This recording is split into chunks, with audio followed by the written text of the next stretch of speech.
Chapter 365. As expected, they came with ill intentions. Lai Junchen's heart tightened and he forced a smile. Your Majesty is too kind. If your Majesty wants to hear the trial, then this subject will go and make arrangements to see which case is currently being tried. Wu Zetian interrupted him and asked, left General Yang Fan's case of rebellion, who is in charge of the trial? Lai Junchen was shocked and quickly bowed. Lai Zixuan is in charge of this case. Wu Zetian sighed softly and said, This Yang Fan has betrayed our trust. We feel pain every time we think about it. Then, let's interrogate him. Let Lai Zixuan interrogate Yang Fan. Pei Xuanli and Li Yudao. We will listen carefully in the back hall and see how that Yang Fan will quibble. Lai Junchen wanted to blurt out, the case has already been concluded and there is no way to try the criminal. But he forcefully swallowed the words when they were at the tip of his tongue. The emperor personally came to the censorate and specifically wanted to hear a case. This was unprecedented, and there must be a great reason behind it. His censorate didn't just enforce the law crudely. It was practically breaking the law and had no rules. Yang Fan's case was handled too hastily. Although this empress had never studied the law and didn't understand the details of the judicial process, with her shrewdness, it was hard to guarantee that she wouldn't see any clues. Lai Junchen still didn't know what had happened. It was best not to make any moves at this time. The more he moved, the more flaws there would be. Thinking of this, Lai Junchen respectfully agreed and pretended to be calm. Please wait a moment, Your Majesty. This subject will go and make arrangements right now. Shanghai Wan suddenly stepped forward and said loudly, Deputy Minister Lai, wait a moment. Lai Junchen stopped and said, What orders does Shangguan want to have? Shanghai Wan lightly smiled and said, I don't dare to give orders. Wanner only feels that the Deputy Prime Minister only needs to send someone to inform Lai Zixuan. If His Majesty wants to listen to the trial, it naturally has to be done in a situation where Lai Zixuan doesn't know about it. If not, Lai Zixuan would surely feel restrained when he questions the case, since His Majesty knows that His Majesty is in the rear hall. If that's the case, Lai Zixuan would surely feel restrained. That would go against His Majesty's original intention of investigating officials. Wu Zetian glanced at Shanghai Wanner. She felt that it was strange for her to act on her own initiative. However, after thinking about it, she understood. Wanner and Taiping had always been on good terms. It was likely that her daughter had entrusted her with something before leaving. Wu Zetian sighed inwardly and said, Wanner's words are reasonable. Lai Qing, you should stay and accompany us. Lai Junchen silently lamented. He initially wanted to sneak out to warn Lai Zixuan, but now it was impossible for him to do so. In front of Wu Zetian and Shangguan Wanner, these two excessively shrewd women, even if he wanted to hint at something, he couldn't. Lai Junchen had no choice but to return to the main seat and sit down. Only then did he raise his voice and call out, Come! Ever since Lai Junchen invited Wu Zetian into the room, he chased all the odd-job servants out. Only a 12 or 13-year-old manservant waited outside in the side room. He only heard Lai Junchen after he called out 3 times. He hurriedly walked in and bowed. Deputy Minister. Lai Junchen cleared his throat and said, Go tell Lai Zixuan to put aside all the cases on hand. Immediately start the trial of Yang Fan's case. Bring Li Yudao and Pei Xuanli to court as well. The manservant agreed and disappeared like a wisp of smoke. According to the law of Zhou, 3 people were required to confess. As long as there were 3 people as witnesses, one person's crime could be proven. Di Renjie and the others had already pleaded guilty when they were sent to prison, so their case was even more flawless. Only Wei Yuanzhong, the old man, was adamantly refusing to plead guilty. Lai Junchen focused all his firepower on him, so it was much easier to handle the case. What kind of person was Wei Yuanzhong? He was the right deputy minister of the imperial censor. He was in charge of supervising local officials and had offended many people. It was fine if he refused to confess. Lai Junqin not only tortured a few officials who were implicated and forced them to confess, but also mobilized officials from all over the country to provide a lot of evidence of Wei Yuanzhong's evil intentions. It could be said that the case was irrefutable. On the other hand, Yang Fan's case was a little tricky. First, Lai Junqian wanted to pin him down as an important accomplice of the rebellion, so he wanted to make it impossible for him to refute. Therefore, he fabricated this part of Yang Fan's case more carefully, and there were fewer ministers who were connected to him. In the end, he was caught in his own trap. Now, even if he wanted to find more people to prove Yang Fan's guilt, it would be impossible. On the other hand, Yang Fan's social relations were relatively simple. He was only close to Xue Huai, Wu Sanxi, and Princess Taiping. Lai Junqin did not want to involve these people. If that happened, the political situation might really go out of control. At that time, it would not be something that he could control. Hence, from a procedural point of view, Yang Fan's case was still lacking a necessary witness. Zhu Bin had already confessed. Pei Xuanli had also confessed. Li Yudao was from the Guanlong aristocrat clan and was also the Minister of Works, the highest-ranking official in the imperial court. It would be more strenuous for Lai Zixuan to interrogate him with his identity. If a bureau-level official were to interrogate a department head, would he be able to control the situation? If he wanted to interrogate a department head like Li Yudao, Lai Junqin would at least be the vice minister-level official. Hence, Lai Zixuan had not interrogated Li Yudao. He planned to throw this tough bone to Lai Junqin to handle. He didn't expect that Lai Junqin would send someone to urge him, telling him to interrogate Li Yudao, Pei Xuanli, and Yang Fan immediately. Lai Zixuan was helpless and could only agree. He ordered the people who were being interrogated to be escorted away, bringing Li Yudao and Yang Fan to the court. There was no need to mention Pei Xuanli. He was already in the court. Pei Xuanli had already been beaten into submission by Lai Junqin's torture. He would bite whoever Lai Junqin told him to, only hoping that he would suffer less torture before he died. Hence, he became a witness for several important criminals. Right now, he was in the court, testifying for a member of the Ministry of Rights who was being interrogated. After Lai Zixuan gave the order, he immediately sent someone to bring the criminals to the court. At the same time, Lai Junqin silently chanted Amit Ba and accompanied Wu Zetian to the back hall. In the court, there was a bright mirror-hanging high plaque above the chief judge's head. Behind him, there was a red sun, seawater, and auspicious clouds diagram. However, although this wall was connected to the ceiling, it wasn't a dead wall. There were small doors on the two sides that could lead to the back. There was another door at the back, and there were also a few chairs, calligraphy, paintings, and flower vases.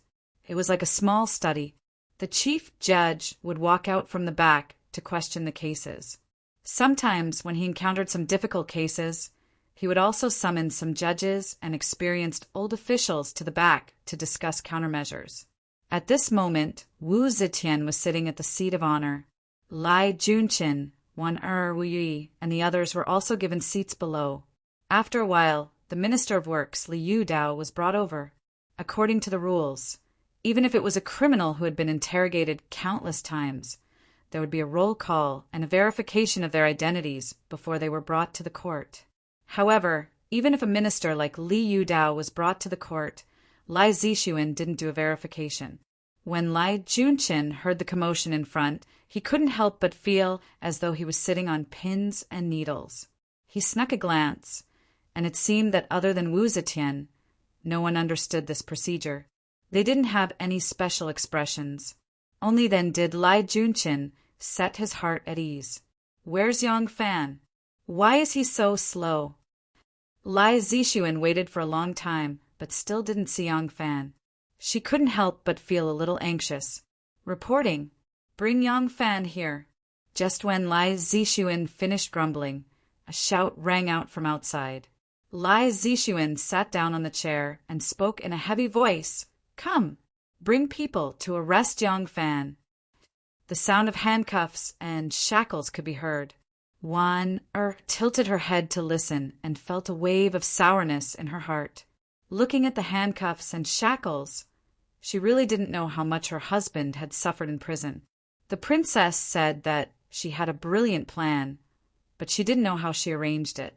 Whether or not this case could be overturned and whether her husband could be saved, it all depended on this. Today, even the emperor had come to listen to the trial. If they still couldn't solve this case, then her husband. Upon thinking of this, Warner felt as though her heart was being fried in oil. Yang Fan's hair was disheveled and his clothes were tattered. He dragged the shackles and walked up to the main hall. Behind him, there were 4 bailiffs with water and fire cudgels in their hands. There were also 4 armed guards who stopped in front of the main hall. In front of Yang Fan, there was a supervisor who was holding a prisoner warrant in his hand. He was dressed in green and had a pair of boots. When he walked up to the main hall, he bowed to Lai Zixuan and said, reporting to the imperial censor, "The criminal Yang Fan has been brought here." When Lai Zixuan saw that this supervisor wasn't the bailiffs he had sent out earlier, he felt a little puzzled. However, he really couldn't recognize all the bailiffs in the imperial censor. He just didn't know why this supervisor had taken over his duties. In any case, since the criminal had been brought here, he couldn't be bothered with this matter. Hence, he waved his hand and said, "Step aside." This supervisor had been walking in front of Yang Fan. Yang Fan's hair was disheveled, so Lai Zixuan didn't get a clear look at Yang Fan's appearance. Moreover, this wasn't the first time Yang Fan had been brought to court. Lai Zixuan didn't pay too much attention to him, but when Yang Fan was brought to the court, he vigilantly looked around through the gaps in his messy hair. There were 2 other prisoners in the main hall. Just by looking at their appearance, bearing, and the severity of their punishment, Yang Fan knew who was Li Yudao and who was Pei Xuanli. Yang Fan suddenly parted his hair, revealing his face. He let out a loud roar and pounced forward to grab Pei Xuanli's collar, shouting, "Pei Xuanli, I, Yang Fan, have no grudge with you. Why did you harm me? Why did you harm me?" Pei Xuanli was in a sorry state after being grabbed by Yang Fan. He hurriedly struggled and said, "I didn't harm you. I didn't harm you. You really conspired with me to rebel. The evidence is conclusive. I was the one who pulled the strings. You accepted Li Yudao's bribe." Li Yudao immediately shouted, "Bullshit! When did this old man bribe Yang Fan with a large sum of money? This old man has never rebelled. This old man has never bribed him either. Pei Xuanli, you falsely accuse others. Be careful of retribution. Pei Xuanli, why did you harm me? What grudge did I, Yang Fan, have with you? Let me go. Let me go. Come, imperial censor. Come, save me. Separate them. Separate them." Lai Zixuan grabbed the gavel and slammed it on the table. The bailiffs on both sides didn't move at first because there were 4 bailiffs who had just escorted the prisoners to the main hall. But they seemed to be stunned and stood there in a daze. They basically didn't move at all.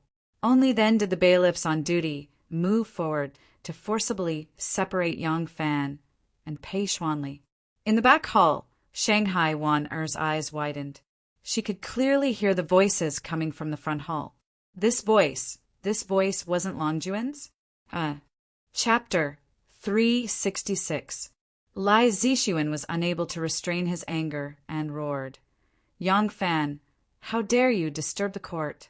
Do you believe that I won't?" When Lai Zixuan spoke up to hear, he suddenly became tongue-tied.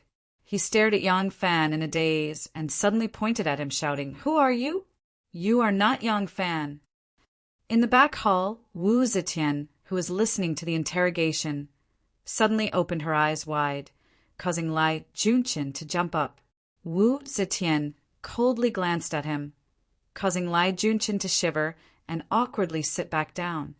Yang Fan flicked his long hair and laughed complacently. Hee.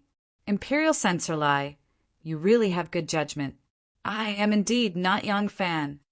Lai Zixuan shouted in shock and anger. Who are you? Why are you pretending to be Yang Fan? You guys, who are you? He looked at the officials who were escorting Yang Fan and saw that all of them had a strange smile on their faces. His hair stood up and a sense of danger arose. A handsome young master in white robes waved a small golden fan made of ivory and walked into the hall. He said leisurely, "It doesn't matter why he is pretending to be Yang Fan. It also doesn't matter who they are. What's important is Pei Xuanli, who is in charge of guiding the money and colluding with them, actually doesn't know Yang Fan. Isn't it a little funny? This person wore a black muslin fedora on her head, and her forehead was inlaid with a piece of beautiful jade. She wore a jade white robe embroidered with a lotus flower pattern, and a brocade belt was tied around her slender waist. She wore a pair of deerskin boots on her feet, and her eyes were clear like autumn water. She was graceful and charming, and revealed a sense of spirit. Lai Zixuan was intimidated by her bearing, and actually didn't scold her. He only asked in shock, "Who are you?" That Yang Fan glared and shouted, "How dare you? Princess Taiping is here. Why are you not going to come forward and greet her?" Princess Taiping? Lai Zixuan initially didn't believe the identity of the female cultivator when she heard the identity of the female cultivator. But when she saw the demeanor of this female cultivator, and when she thought about how she dared to barge into the imperial messenger platform, she couldn't help but believe it. Princess Taiping? Li Yudeo's eyes lit up when he heard this. He rushed forward to speak with Princess Taiping. But he was stopped by Princess Taiping's underling who was disguised as a class monitor. Li Yudao was so anxious that he stomped his feet and shouted, "Your Highness, this old man was wrongly imprisoned. Please help me tell His Majesty that this old man is wrongly accused, wrongly accused." Princess Taiping did not answer him. This was also the intelligence of Princess Taiping. Even though she was a princess, it was not appropriate for her to get too involved in such a major case of rebellion. If she took up Li Yudeo's words, would she not care about Li Yudeo's grievances? Regardless of success or failure, she was involved in it. Her original advantage of having a transcendent position would no longer exist. If she only cared about Yang Fan's case, no matter how much trouble she made, her mother wouldn't have any scruples because her mother knew why she was involved in it. But once the case of Yang Fan was overturned, it would shake the foundation of the entire rebellion case. Given the shrewdness of the Queen Mother, she would definitely investigate this case again.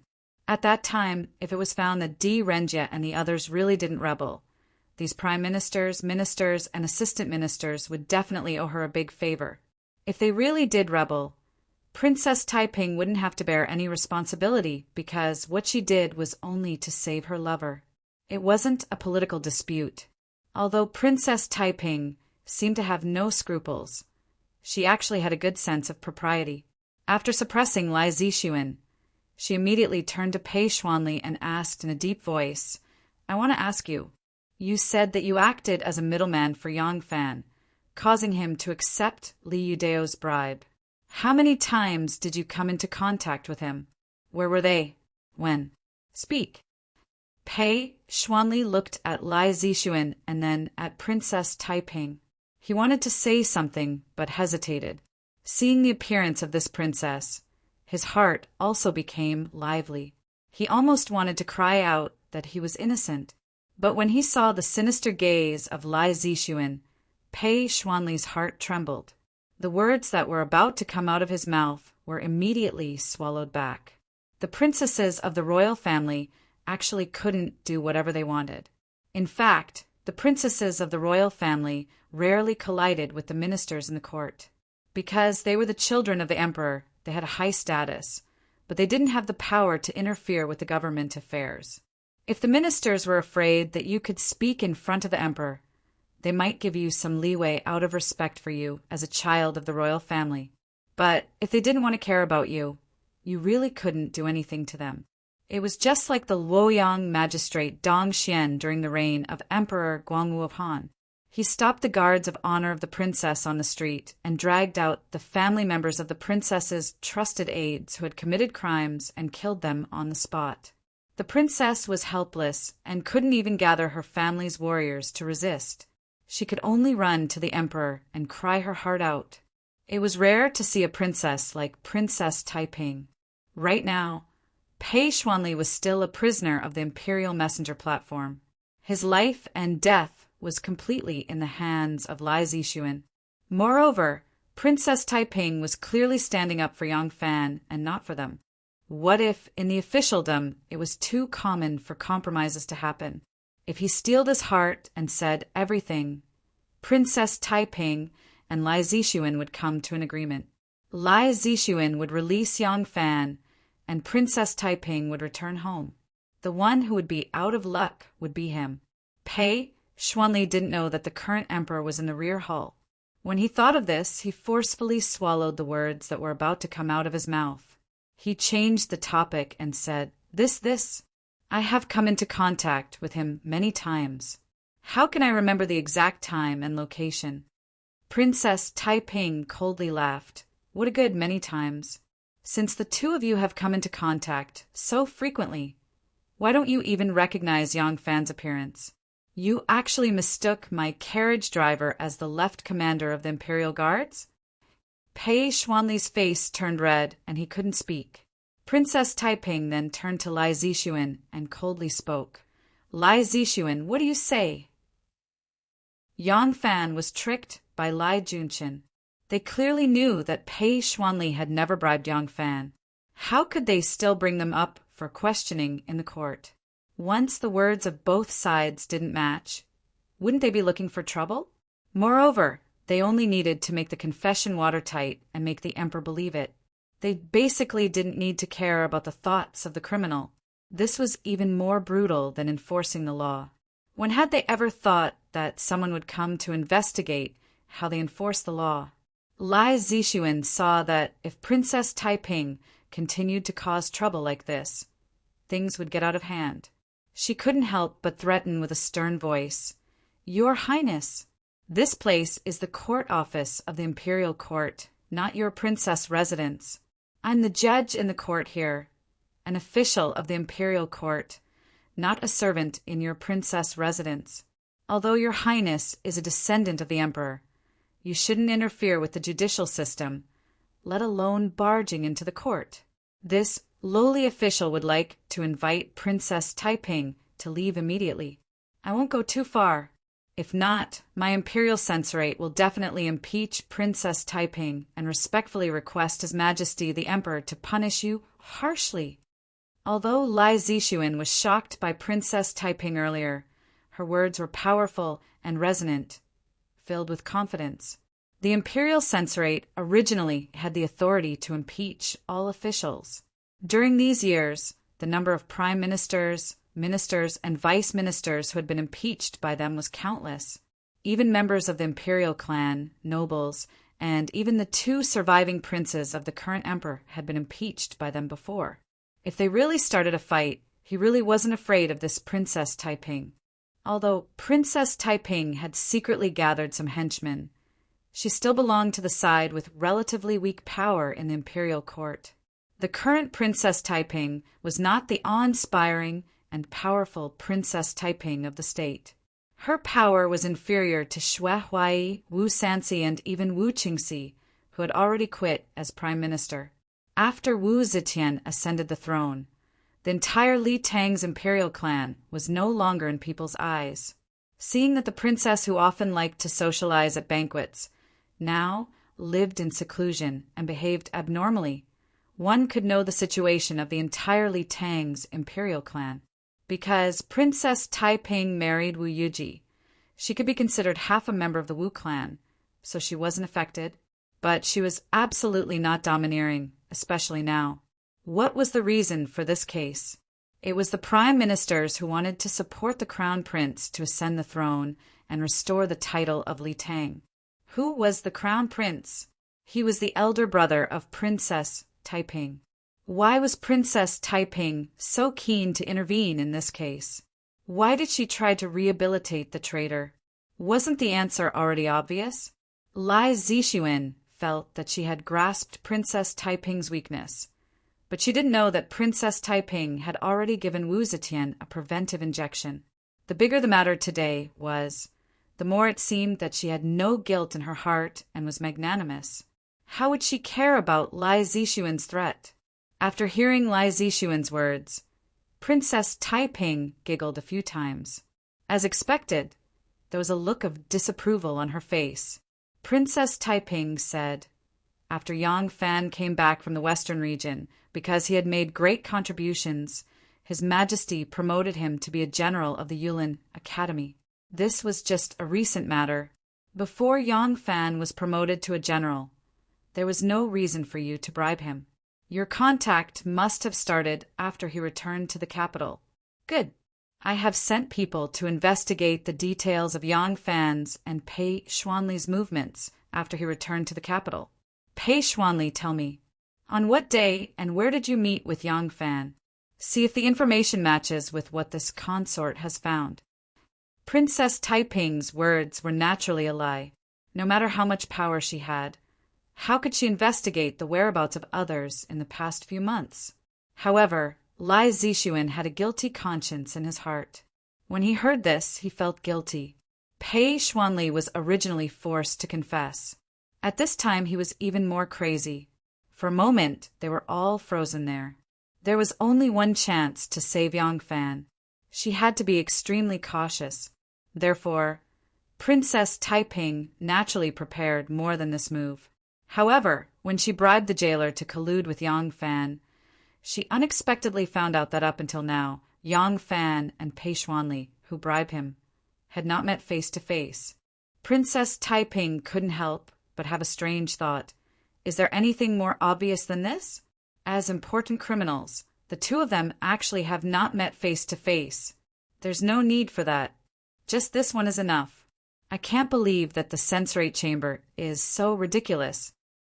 In the back hall, Wu Zetian's face was already clouded. There seemed to be a faint thunder brewing. Lai Junqin secretly glanced at Wu Zetian. His legs softened.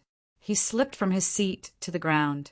He took the opportunity to kneel and kowtow, saying, Your Majesty, please forgive me. I was not strict enough, so... Chapter 367. Wu Zetian raised her hand to stop him and said indifferently, The princess of the imperial family barged into the Justice Department and interfered with the investigation. This is too improper. You go. Don't let her make trouble again. Lai Junqin was startled and hurriedly raised his head to look at Wu Zetian. He saw that the haze on her face had disappeared in an instant. At this moment, there was no anger on her face. It was impossible to tell whether she was happy or angry. He couldn't help but be stunned for a moment before agreeing, Yes, this subject obeys. Lai Junqin got up and hurried to the court. He acted as if he had just heard the news and rushed over. He said that he didn't personally handle the case and didn't know the details. He also promised that he would personally review the case of Yang Fan to give an explanation to the princess. After a lot of persuasion, he finally made Princess Taiping give in. Princess Taiping also understood that even if she overturned the case, it was impossible to take Yang Fan away immediately. Since Yang Fan was carrying the crime of rebellion, it could only be pardoned by the emperor. Now that her goal had been achieved, she naturally didn't want to tangle with Lai Junqin anymore. Lai Junqin sent Princess Taiping to the entrance of the main hall. He didn't even bother to send her out of the main door and hurriedly ran back to the back hall. When Lai Junqin arrived at the back hall, he was instantly dumbfounded. The chairs were empty.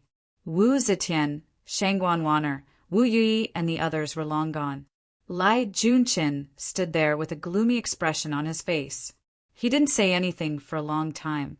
Lai Zixuan chased after him and said in annoyance and embarrassment, Deputy Minister, this is really strange. Why did Princess Taiping suddenly come here? How could this Yang Fan get her to come out? She is also very daring. Isn't she afraid that she would attract suspicion? Even Xue Huai couldn't do anything. Does she think that she is amazing just because she is a princess? Lai Junshin slowly spat out a mouthful of turbid air. He lowered his sleeves and said in a low voice, "Zixuan, things are not good." Lai Zixuan was shocked and asked, "Deputy Minister, why do you say this?" Lai Junshin didn't say anything. He slowly walked to the seat and sat down. He said to Lai Zijin, "You sit down." Lai Zixuan couldn't help but feel anxious when she saw his expression. She hurriedly walked to the front of the seat and sat down. She stared at Lai Junshin anxiously and asked, "Lieutenant Minister, what happened exactly?" Lai Junshin leaned against the back of the chair and closed his eyes to meditate for some time. Only then did he open his eyes lightly and said to Lai Zixuan, "You and I were originally two ruffians in Chang'an City. Later on, it was also by chance that I was recognized by His Majesty. Only then did I have the glory I have today. After that, I transferred you to the capital and gave you a bright future."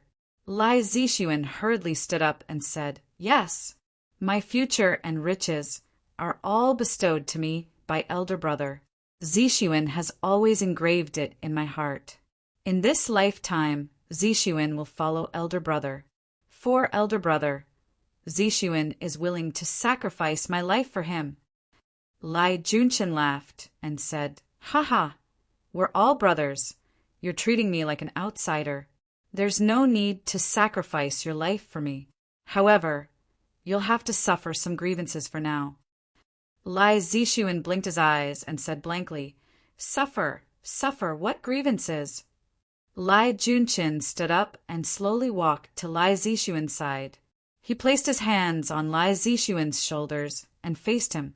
He stared into Lai Zixuan's eyes and said in a deep voice, "Now we can either die together, or we can't even return to Chang and city to be ruffians. Or you can bear everything first and suffer some hardships. When everything is calm, I'll save you. What do you think?" Lai Zixuan's expression instantly changed. He stammered, "Cousin, what exactly happened?" Summer was about to end, but the autumn tiger was still very strong. This was especially so after being exposed to the sun for too long. Lai Junshin knelt on the ground without his hat, groveling under the stone steps of the Martial Achievement Hall. The sun shone on his body, and his forehead was dripping with sweat. Lai Zixuan knelt beside him and was tied up. Perhaps the ropes were too tight, and after being exposed to the sun, his face was red to the point of turning purple. Some palace servants who were going in and out passed by them. The two of them didn't even raise their heads and only knelt with their foreheads touching the ground. The ground below their foreheads was already wet. Inside the palace, Wu Zetian finished processing the memorials that Shanghai Wanner had filtered out and then drank a bowl of iced fermented rice. At this time, Wanner took a memorial that had been left beside her for a long time and said softly, "Everyone, this is Lai Junshin's memorial to ask for forgiveness." Wu Zetian lay on her side on the spacious bed and closed her eyes slightly. She said, "Read it." Shanghai Wan. A read Lai Junshin's memorial to her. The content of Lai Junshin's memorial was very simple. It said that after he personally tried it, it was proven that Yang Fan was indeed the victim of Zhu Bin's revenge. As for Lai Zixuan, he was greedy and didn't distinguish the truth from the falsehood. Now he was tied up under the stone steps and respectfully awaited the emperor's judgment. And he himself, of course, was also here to ask for forgiveness. Shanghai Wan hated Lai Junshin to the bone. She couldn't wait for him to kneel on the stone steps and suffer more. But the moment this memorial was sent to the emperor, Yang Fan would have to be locked up in prison for a while longer. Although this matter had been caused by Princess Taiping, and the emperor already knew what was going on, Shanghai Wanner still wasn't sure how to deal with it. After all, there was a precedent of Princess Taiping's husband being imprisoned in prison and starving to death even though he didn't participate in the rebellion. Although that was before the emperor ascended the throne, and she wanted to kill one to warn the others, the emperor's thoughts were constantly changing recently. Even Shanghai Wan who had been by her side for many years, couldn't understand her thoughts. Shanghai Wan finished reading the memorial and saw Wu Zetian lying on her side on the bed. Under her white hair, her face was old and her face was calm like water. It was as if she had already fallen asleep. She couldn't help but call softly, "Everyone." Wu Zetian let out a long sigh and ordered, "Send Lai Zixuan to Aizhou." It settled. When Shanghai Wan heard that Wu Zetian had sent Lai Zixuan away, she knew that this case had been turned over. She couldn't help but be overjoyed. Only 1 out of 100 could survive after entering the Senate, and the 1 out of 100 who survived had always been banished to the army. No one had ever walked out safely. Yang Fan was the first person to be acquitted since the establishment of the Senate. Shanghai Wan hurriedly suppressed the excitement in her heart and agreed softly. She didn't leave. The emperor must have other orders. As expected, Wu Zetian was silent for a moment and continued. Yang Fan is released from prison. Let him go home to rest for a few days.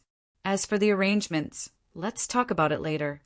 Shanghai Wan hurriedly agreed again. Right now, as long as her husband was released from prison safely, even if he didn't become an official and only became a rich man, she would still be happy. No matter what, Yang Fan was imprisoned because of the crime of rebellion. This was a thorn in his heart. It was also a thorn in the emperor's heart. It was impractical to immediately summon him back to the emperor's side and continue to be a trusted general in charge of the emperor's safety. After Shanghai Wan agreed, she still stood there and continued to wait. But after waiting for a long time, Wu Zetian didn't give any further instructions. Shanghai Wan was a little surprised, but she didn't dare to ask. She could only bow and slowly walked out of the hall. Lai Junqin and Lai Zixuan were kneeling in front of the hall. They were about to faint from being roasted. Shanghai Wan slowly walked to them and stood still. Lai Junqin first smelled a faint fragrance of extremely high quality. After that, he saw a corner of a robe. The robe was of a man's style, revealing a pair of exquisite little boots that exuded a sense of delicacy. He immediately lowered his head even more and heard Shanghai Wan saying, "The emperor has a decree. Lai Zixuan is to be banished to Aizhou. Yang Fan is to be released from prison." Lai Junqin hurriedly nodded and said, "This subject obeys the decree." Lai Zixuan was originally hot and thirsty, and he was extremely exhausted. After hearing this, his vision turned dark and he almost fainted. The emperor banished officials to different places. There was a lot of knowledge in how far and where they were banished to. Experienced officials could even analyze the emperor's attitude towards the officials from the place where they were banished. The emperor wanted to temporarily transfer him out of the circle of troubles and wait for things to calm down before using him again. Or he wanted to give him a small punishment and let him suffer some hardship in the place to reflect on his mistakes. Or he wanted to remove him from office and see if he could come back again. Or he wanted to announce the death of his political life. Aizhou. His life was finished. It was hard to say whether he could live or not. Aizhou belonged to the Annan Protectorate, and its location was Thanh Hoa, Vietnam in the future. At that time, most of the Lingnan region was an undeveloped land where miasma and plague ran rampant, not to mention Aizhou. Being sent to Lingnan was already a narrow escape. Being sent to the faraway Aizhou was practically a death sentence. Lai Junqin listened on the ground. After waiting for a long time, he still didn't hear Shanghai want to say anything. He raised his head slightly and stole a glance. There was no one in front of him. He didn't know when, but Shanghai Wan had actually returned to the hall. Lai Junqin was at a loss. Finished? That was it. He originally thought that Wu Zetian would at least give him some punishment, but there was no follow-up. He wasn't afraid of the emperor's punishment. Rather, he was afraid that the emperor wouldn't have any attitude towards him. All the plans and excuses he had made were now useless. More importantly, it was impossible for the emperor to not pursue the matter. What should he do? Lai Junshin knelt there, at a loss of what to do. At this time, Lai Zixuan said in a sobbing tone, "Deputy Minister, Zixuan." Lai Junshin stopped him with a stern gaze. Lai Junshin fell silent for a moment and kowtowed. "This subject accepts the decree. Thanks for the grace." Lai Junshin climbed up from the ground and helped Lai Zixuan, who was tied up and had difficulty standing up. He slowly walked a few steps away, still feeling uneasy in his heart. After pondering for a while, he walked back to the side of the hall. After a moment of hesitation, he smiled and said to Little Hai, who was standing at the door, "Eunuch Hai." Little Hai jumped in fright and hurriedly said, "Io, this servant doesn't deserve to be addressed as Deputy Minister." "Deputy Minister, if there's anything, just tell me." Lai Junshin smiled and said, "It's like this. A few days ago, the Emperor issued an oral order for the Imperial Censorate to execute a group of criminals. Now that there's no official decree or official document, this subject would like to ask the Emperor's instructions to make preparations." Little Hai politely said, then, "Deputy Minister, please wait a moment. Allow this servant to go and inform the Emperor." Lai Junshin hurriedly bowed. "Thank you, Eunuch Hai." After a short period of time, Little Hai walked out again. Lai Junshin hurriedly asked, "Eunuch Hai, what instructions does His Majesty have?" Little Hai said with difficulty, "Deputy Minister, everyone is asleep. This servant doesn't dare to disturb them. Do you think we should—" Lai Junshin was startled. He seemed to have lost something as he said, "All right. Many thanks, Eunuch Hai." Lai Junshin's footsteps were heavy. After walking for a long distance, he still turned back to look at the palace gate, hoping that the Emperor would send someone to chase after him. No matter what the Emperor's decree was, even if it was to order him to release all the imprisoned officials, there would at least be a conclusion. Such an unfathomable heavenly will cause him to feel terrified and uneasy. Chapter 368. Cousin, what should I do? I've been sent to Aizhou, the ends of the earth, the wilderness, this trip. After returning to the Senate, Lai Zixuan wept bitterly and complained to Lai Junshin. Lai Junshin's heart was in a mess, and he quickly said, "Don't panic, you have to believe me. As long as I'm still standing, even if I send you far away, I will bring you back. Do you understand?" "Cousin, that's Aizhou. The Emperor sent me so far away. It's obviously—" Lai Junshin glared. "So what if it's Aizhou? You're just an imperial messenger.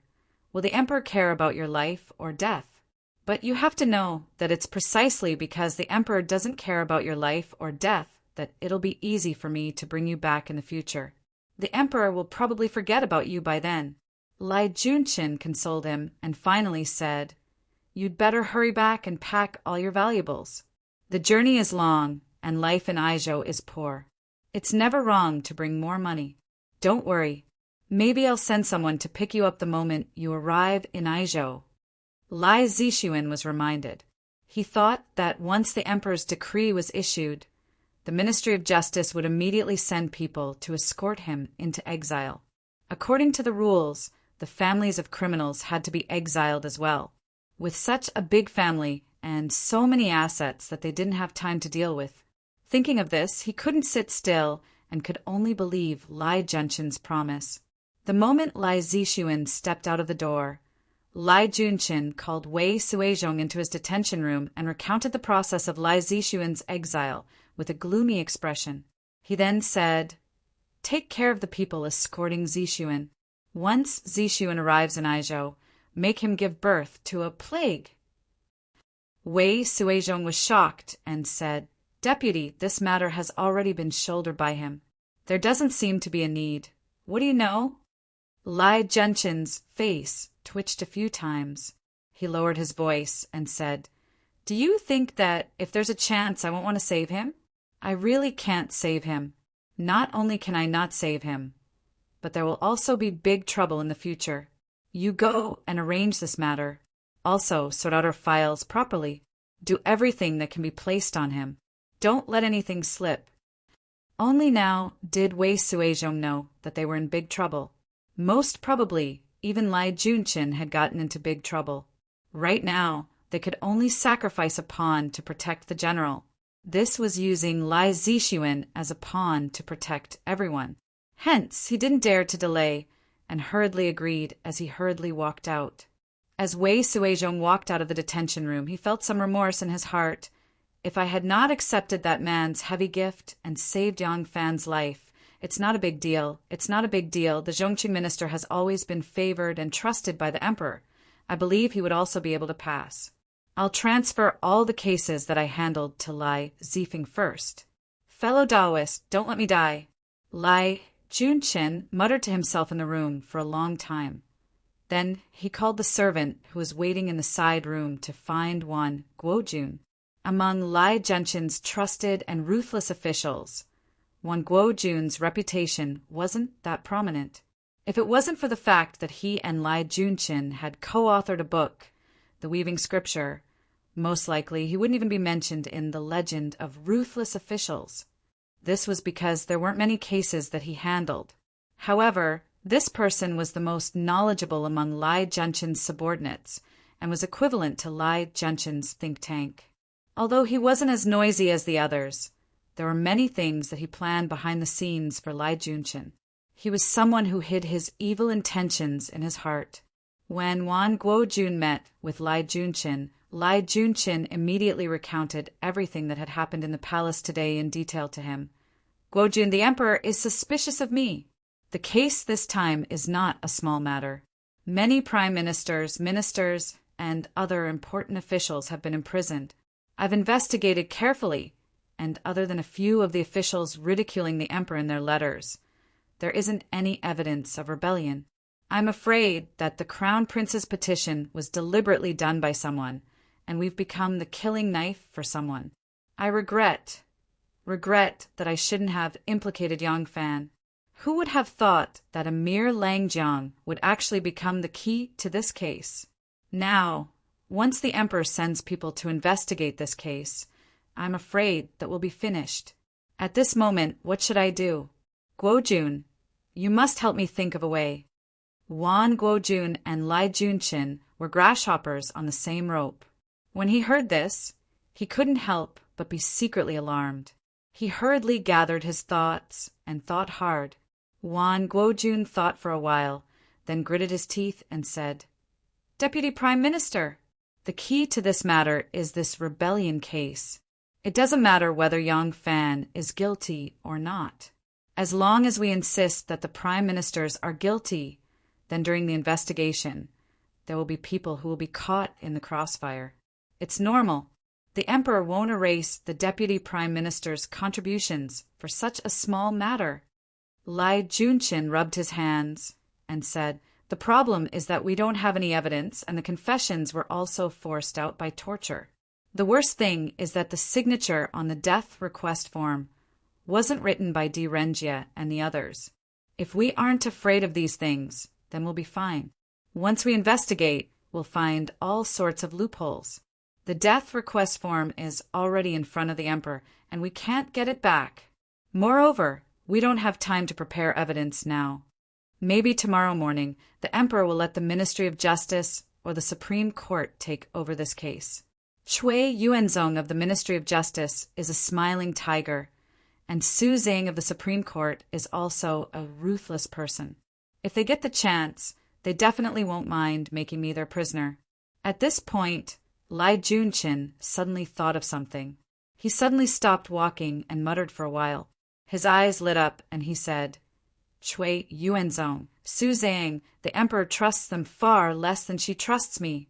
I have to think of a way to let the emperor know that she can't leave me. If she leaves me, she will be deserted by her own people. When she looks at the court, there will be no one she can trust. This way she can be safe. He suddenly turned to Wan Guojun and said excitedly, Yes, we have to create a big case, a shocking case. We have to make Her Majesty's heart full of suspicions. If she becomes even more suspicious of the court officials, she won't be able to bear to kill me, a loyal dog that watches over her house. Lai Junchin was very clear about his position. He didn't mind calling himself a dog and seemed to take pride in it. Wan Guojun slightly narrowed his eyes and said, "You and I are thinking the same thing. I have an idea. Even if we start another incident and make the emperor suspicious of the court officials because the prime minister has been wronged, he will inevitably lose favor with you. We have to create an incident. Not only do we have to make the emperor feel that he can't leave you, we have to make him feel that the prime minister may not be so innocent." Lai Junchin's eyes lit up and he hurriedly said, "Guojun, what brilliant plan do you have?" Wan Guojun whispered something into his ear. Lai Junchin couldn't help but suck in a breath of cold air. He said in a low voice, "If we do this, won't it cause too much trouble?" Wan Guojun smiled sinisterly and said, "You think that if this matter is done successfully, it will be considered as doing what Her Majesty wants? Won't Her Majesty be happy to see this happen?" Lai Junchin stared at the front for a long time. His mouth slightly curled into a strange smile. He slowly said, brilliant plan indeed." In front of the Senate, 2 rows of Fengqin guards quietly stood there. There was no wall in the world that didn't have a crack. The news of Lai Junchin kneeling in the palace and begging for forgiveness had spread like the wind. The number of people coming and going to the Senate suddenly decreased by a lot. Some related yamen also tried to postpone the normal official letters. This was because most of these official letters were related to the rebellion cases that the Senate was currently dealing with. The current situation was too uncertain, so they inevitably had the mentality of waiting to see what would happen. They didn't want to rush things and make a futile effort when the time came. In the deserted Senate in front of the door, Yang Fan slowly walked out, accompanied by Judge Wang Desho. Not far from the door, Xiao Man excitedly stood there with 2 horses. She stared at the door in a daze, hoping to see her Longjuan's figure. Yang Fan walked to the front of the screen wall and paused for a moment. He turned his head to look at the imposing buildings of the detention office. This was the place where he had almost lost his life. Yang Fan sighed and continued to walk forward. Wang Desho quietly accompanied him. The 2 of them crossed the high threshold. Wang Desho immediately stopped and cupped his hands, saying, "General Yang, forgive me for not seeing you off." Yang Fan didn't answer him. As soon as he walked out of the door, he saw Xiao Man stood there. The setting sun shone from behind her, gilding the ends of her hair and the edges of her clothes with a layer of gold. The sunlight stretched out her shadow. She stood there, her eyes unblinkingly looking at Yang Fan. Her hands gently loosened, and the 2 reins slid down. Yang Fan endured the pain from his worn ankles and quickly walked down the stone steps. Xiao Man threw herself into his arms and hugged him tightly. Her tears quickly wetted his chest. Yang Fan also hugged her tightly. The fear of almost losing her made them cherish each other even more. The 2 rows of Fengqin guards quietly looked at them. No one said a word. Yang Fan and Xiao Man hugged each other under the setting sun. Not far away, a pair of horses rubbed against each other. Let's go home." The 2 of them hugged each other tightly for a long time. Yang Fan finally suppressed his excitement and said, hearing the word "go home," Xiao Man felt a burst of warmth in her heart. She meekly hummed and gently left Yang Fan's arms. The 2 of them slowly left the court of censor. The Tianjin Bridge was still bustling with activity, and an ox cart was stopped at the intersection at the side of the bridge. A corner of the curtain of the ox cart was slightly lifted, and when it saw Yang Fan and Xiao Man walking side by side at the end of the bridge, a hand that was smooth like jade lightly lowered the curtain and indifferently instructed, "Return to the estate." The strong young man who had pretended to be Yang Fan in the court simply agreed. He picked up the reins in his hands. With a light cry, the 2 strong green oxen with curved horns like the moon stepped forward and slowly left. Xiao Man rode on the horse. Her body followed the leisurely steps of the horse. Her beautiful figure slightly swayed back and forth. Her large black and white eyes secretly glanced at Yang Fan from time to time, full of tenderness and shyness. The two of them did not notice that in the corner of the crowd, a person dressed in black had quietly disappeared at this time. Chapter 369. In front of the Yang mansion's gate, the gatekeeper, Mo Xuanfei, cupped his hands over his eyes and looked into the distance. As soon as he saw Ah Lang and the eldest lady riding side by side, he immediately shouted with joy, "Ah Lang and the eldest lady are back!" When Yang Fan arrived at the front of the mansion, he pulled the reins. Before he could dismount, he was stunned. He saw that the gate of the mansion was wide open, and the servants were lined up neatly in 2 rows. A white-haired old housekeeper stood in front of them and said respectfully, "Congratulations on your safe return, Ah Lang." The 2 rows of male and female servants behind him shouted in unison, "Congratulations on your safe return, Ah Lang." Yang Fan was annoyed and amused at the same time. He said to Xiao Man, "Why did you make such a scene out of nowhere? Won't it be a joke if outsiders see it?" Xiao Man pursed her lips slightly and said, "I didn't teach you that." The servants of the Yang mansion did spontaneously come to the gate to greet their master. Yang Fan was not only Xiao Man's backbone, but also the backbone of the Yang family. Without a male master, how could everyone not be anxious?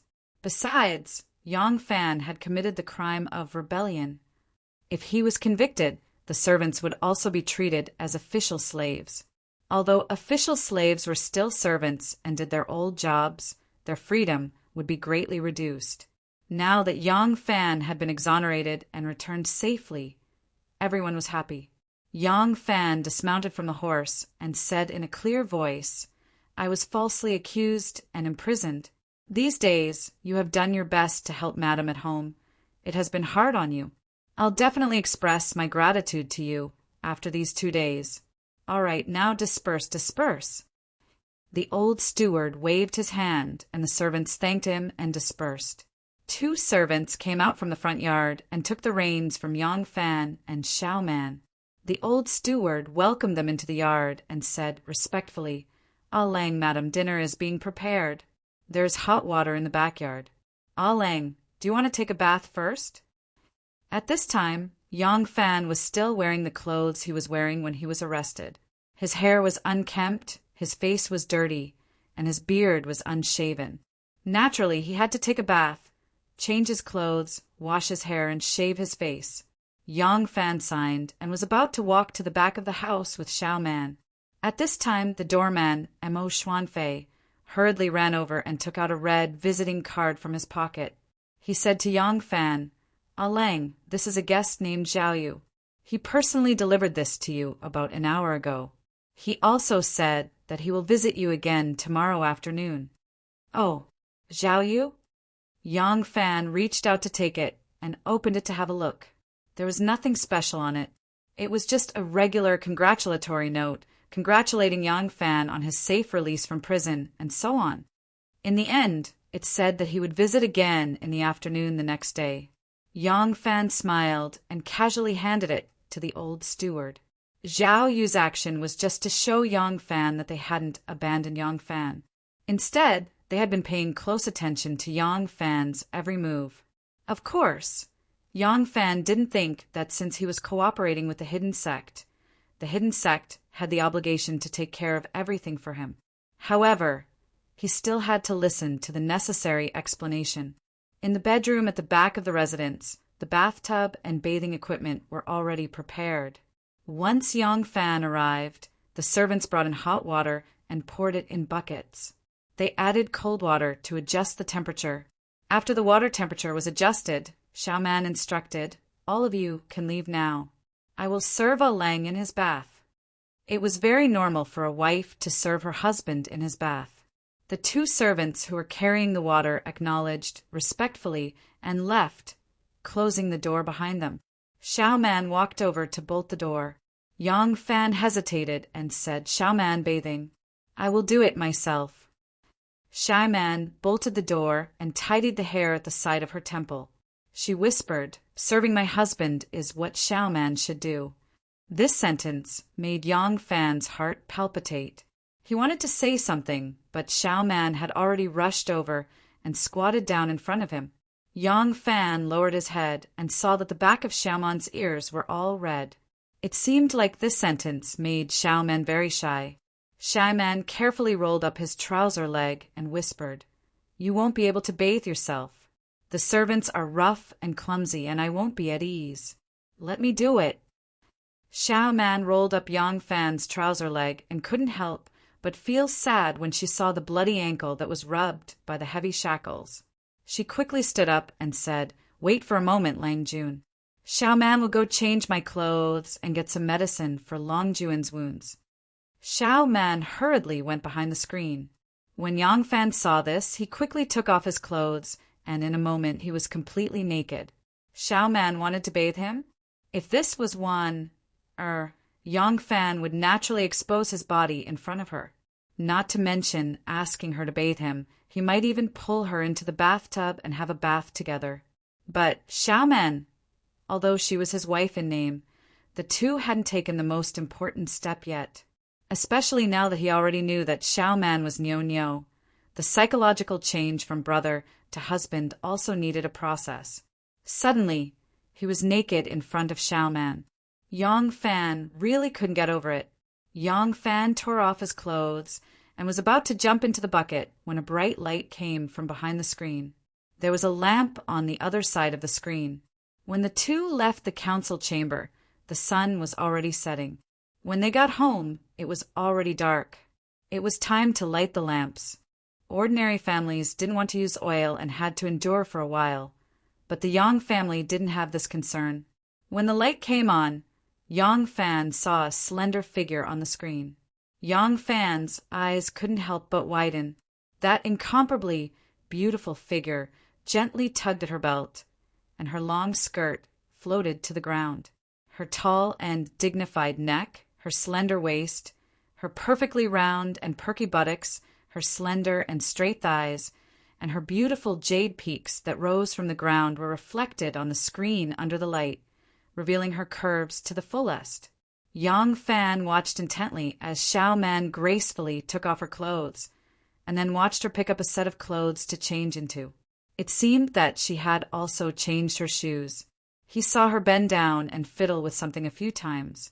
Her round and perky buttocks were illuminated by the light, swaying on the screen, causing Yang Fan's heart to be in a mess. The thing under his crotch slowly raised its head, and in a moment, a protruding horn appeared. It eagerly pointed forward, and then, with a paw sound, it pressed tightly against Yang Fan's lower abdomen. At this time, Xiaoman had already changed her clothes and pulled out her hairpin. Her hair fell down like a waterfall. Yang Fan took advantage of the time when Xiaoman pulled out her hairpin and coiled her hair up again to sneak into the water like a thief. The water was scalding, and Yang Fan's ankle was injured. As soon as he entered the water, he felt a piercing pain. Yang Fan gritted his teeth and endured it, not daring to make a sound. After a while, Xiaoman walked out from behind the screen in a pair of wooden clogs. When she saw that Yang Fan had already entered the water, she screamed and rushed to the bucket. She said worriedly, "Lang Jun, your foot is injured." "How? How did you get into the water?" Yang Fan didn't feel the pain after being in the water for a while. He said, "It's okay, it hurt a little when I first entered the water, but I'm fine now." Xiaoman hurriedly said, "It's not good to soak in the water. Let me clean you and apply medicine." Yang Fan couldn't get out of the water at this time. He hurriedly said, "It's okay, it's okay. It's not convenient to take a bath now that I've applied medicine. Anyway, I'm already in the water. Let's talk about it later." Xiaoman had no choice but to agree. She turned around and put aside the gourd containing the medicine, a roll of cotton clothes, and a pair of scissors. Yang Fan secretly looked at her. He saw that Xiaoman's beautiful black hair was casually tied on top of her head and coiled into a spiral shape. She only wore a moon-white shirt and a pair of knickerbockers. The legs of the pants were loose, but it couldn't hide her graceful figure. As soon as Xiaoman turned around, Yang Fan hurriedly withdrew his gaze. He leaned against the edge of the bucket and closed his eyes to rest. Xiaoman walked over and went around to his back. She picked up the honey locust horn in one hand and the loofah in the other. She gently rubbed them on Yang Fan's chest. Yang Fan's body tightened. It was the first time Xiaoman had done such a thing. Her face immediately became flushed. "Ah, elder brother." Xiaoman called out softly, as if this voice was the source of her strength. And this title really seemed to have a wonderful power. As soon as it came out, her expression quickly became calm, no longer reserved and shy. It was as if everything she was doing now was natural, because it was as close as blood. Yang Fan's heartstrings suddenly trembled when he heard this. It couldn't be denied that the feeling Xiaoman gave him just now was more from the perspective of a lively and beautiful girl. But this elder brother aroused the deepest and most sincere feelings in his heart. This feeling far surpassed desire. Nyo. Yang Fan also called her by her childhood name. He gently grabbed her hand that was holding the honey locust horn. Her small hand seemed so petite in Yang Fan's large palm. The skin on the back of her palm was extremely white. Blue veins faintly appeared. It was actually slightly transparent. The water droplets splashed on the back of her palm like a pure lily. Xiaoman meekly let him hold her small hand. She faintly said, "Elder brother, where did you go after we parted?" "Nyo sent people to the Guangzhou prefecture to find you more than once. But every time they either didn't hear from you or brought back an impostor, disappointing Nyo time and time again." Yang Fan lightly sighed and said, "It's all fate. If it wasn't for that fate of yours, I'm afraid this fate of mine might not have happened to me." Yang Fan told Xiaoman in detail about the day he sent Nyo away. He suddenly remembered that he hadn't asked for Aunt Pei's identity and address. He told her about running into Zhangkuo on the long street. Then he went to Nanyang and returned to Luoyang. Xiaoman squatted down and gently placed Yang Fan's large hand on her cheek. She gently caressed it and choked with sobs. "That day, I heard in prison that Lang Jun was elder brother. I simply couldn't believe it. Finding elder brother should have been the happiest thing for me. But at that time Lang Jun was in prison. It was hard to know whether he was alive or dead. It was even more worrying than not knowing elder brother's whereabouts." As she spoke, the sparkling and translucent tears fell one by one onto the back of Yang Fan's palm. Chapter 370. Yang Fan wiped her tears and comforted her softly. "Don't cry. It's all in the past. Elder brother, I've gotten my revenge and found you. God has been kind to me." Speaking of this, Yang Fan suddenly hesitated and said worriedly, "Nyo? Do you like me to call you Nyo or Xiaoman?" Xiaoman looked at him and suddenly understood what he meant. She hurriedly lowered her head and thought carefully. Then she kicked the ball back to him and asked with shining eyes, "Then, do you like me to call you elder brother or Lang Jun?" Yang Fan thought for a moment and said slowly, "Do you still remember that night when we worshipped our parents under the moon?" Xiaoman gently nodded. Yang Fan said implicitly, "I made a wish at that time. I hope to grow old with my wife. I hope to find my younger sister and never be separated again. Now, my wife has become my younger sister, and my younger sister has become my wife. I don't know what to choose. Do you want to be my younger sister or my wife?" Xiaoman looked forward to it for a long time, but she didn't hear what she wanted to hear. She couldn't help but feel a little disappointed. She said angrily, "Elder brother, I found him. Lang Jun, I've saved him. Now you're telling me that if I have elder brother, there won't be Lang Jun, and if I have Lang Jun, there won't be elder brother. But I don't want to. What do you think I should do?" Yang Fan was surprised and happy. He grabbed her little hand and asked, "Xiaoman, you mean?" Xiaoman bit her lips and lowered her eyes. She looked a little bashful, but there was a kind of unusual firmness in her tone. "Anyway, if you want me to call you elder brother, you are elder brother." If you want me to call you Lang Jun, you are Lang Jun. Elder brother is you, and Lang Jun is also you. Whoever wants me to leave brother or Lang Jun, I can't." Yang Fan immediately grinned, his face beaming like a flower. "Nuno," Nuno said sweetly, "elder brother." "Xiao Man." Xiao Man was very shy. "Lang Jun." "Nuno." "Pa." Xiao Man slapped him on the shoulder and said coquettishly, "Are you going to be talkative all night?" Yang Fan chuckled and said, "Xiao Man, this is you. Ever since you married me, you've changed completely. The mighty and domineering Xie Dui is gone. Now you've finally returned to Jianghu." Xiao Man smiled sweetly and said, "No way. In the past, he didn't have anyone to rely on, so he was afraid of being bullied by Lang Jun. I'm not afraid now. If Lang Jun bullies me in the future, I'll ask my elder brother to get even with you. If elder brother bullies me, I'll ask my Lang Jun to back me up." Yang Fan was dumbfounded and said, "How can I clear up this mess?"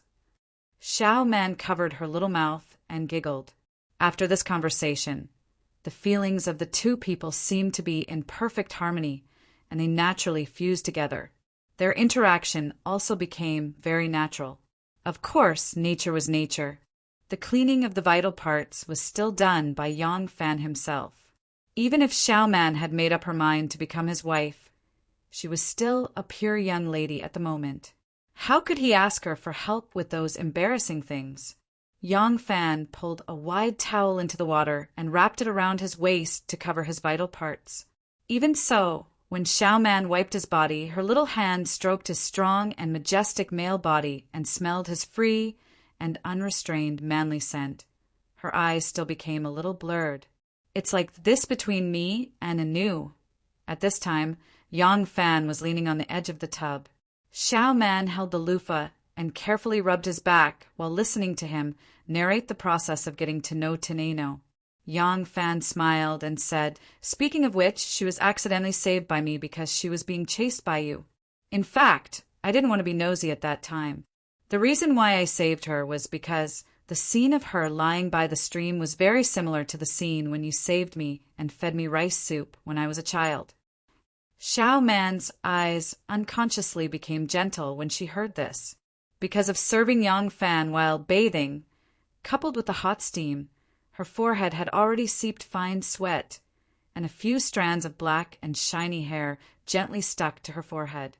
Xiao Man raised her wrist, wiped the sweat on her forehead, and whispered, "Elder brother, she obviously became a monk because of you. After you were imprisoned, she risked her life to save you, which shows how deep her love for you is. If you let her be and ignore her, whether it's you or me, we can't get over this on our conscience." Yang Fan heavily grunted, slightly turned his head, and said, "Do you know where she became a monk?" Xiao Man shook her head and said, "She never told me this." Yang Fan suddenly thought of something and quickly asked, "Is she a nun or a Taoist priest now?" Xiao Man's hand stopped and she stammered, "This? I don't know. When she saw me, I didn't know she was a monk." Yang Fan grunted and muttered to himself, "This is big trouble. She's not willing to see me. Don't tell me I have to search all the Kuan Temple and Guzi Temple in Loyang?" Yang Fan thought for a while and said, "Let's put this matter aside for now. When I have time, I will go find her." Xiao Man grunted and then said, "Lang Jun, the second day after you were arrested in prison, Brother Chu and Brother Ma came. At that time, I hadn't been informed by the Imperial Envoy Station. They helped me come up with a plan to save you. I was the one who asked them to deliver your first meal. They said they would find time to see me, but since then there has been no news. In the afternoon the day before yesterday, an old soldier of the Jinwu Guards sent me a letter. He said that Brother Chu's superior knew he came to our house. He was afraid that Brother Chu would be involved, and then he would also be involved, so he didn't allow Brother Chu to leave the barracks and asked people to watch him. I think Brother Ma's situation is similar." "Yeah." Yang Fan nodded and said, "With their abilities, it's impossible for them to save me from this case. If they have more contact with me, it is more likely that they will be implicated. Their superior did not do anything wrong. They are in the barracks and can't come out often. When I have the opportunity to meet them, I will talk to them in detail. We are brothers. There is no need for us to become enemies because of this. Xiao Man said meekly, Lang Jun should thank Master Xue of the White Horse Temple first. Although this Master Xue has a bad reputation among the people, and to be honest, Xiao Man used to look down on him. But no matter what people say about him, he has done you a great favor, so you should thank him. Yang Fan nodded deeply. He did feel a little close to this great monk Xue, even if the whole world looked down on him. Even if Xue Huai did all kinds of shameful things, he did not do anything wrong to him. On the contrary, he had done him a great favor. Yang Fan was clear about kindness and hatred, and he didn't want to be a moral guardian. Xiao Man said, there is also King Liang. When I went to ask him, he didn't agree to my request.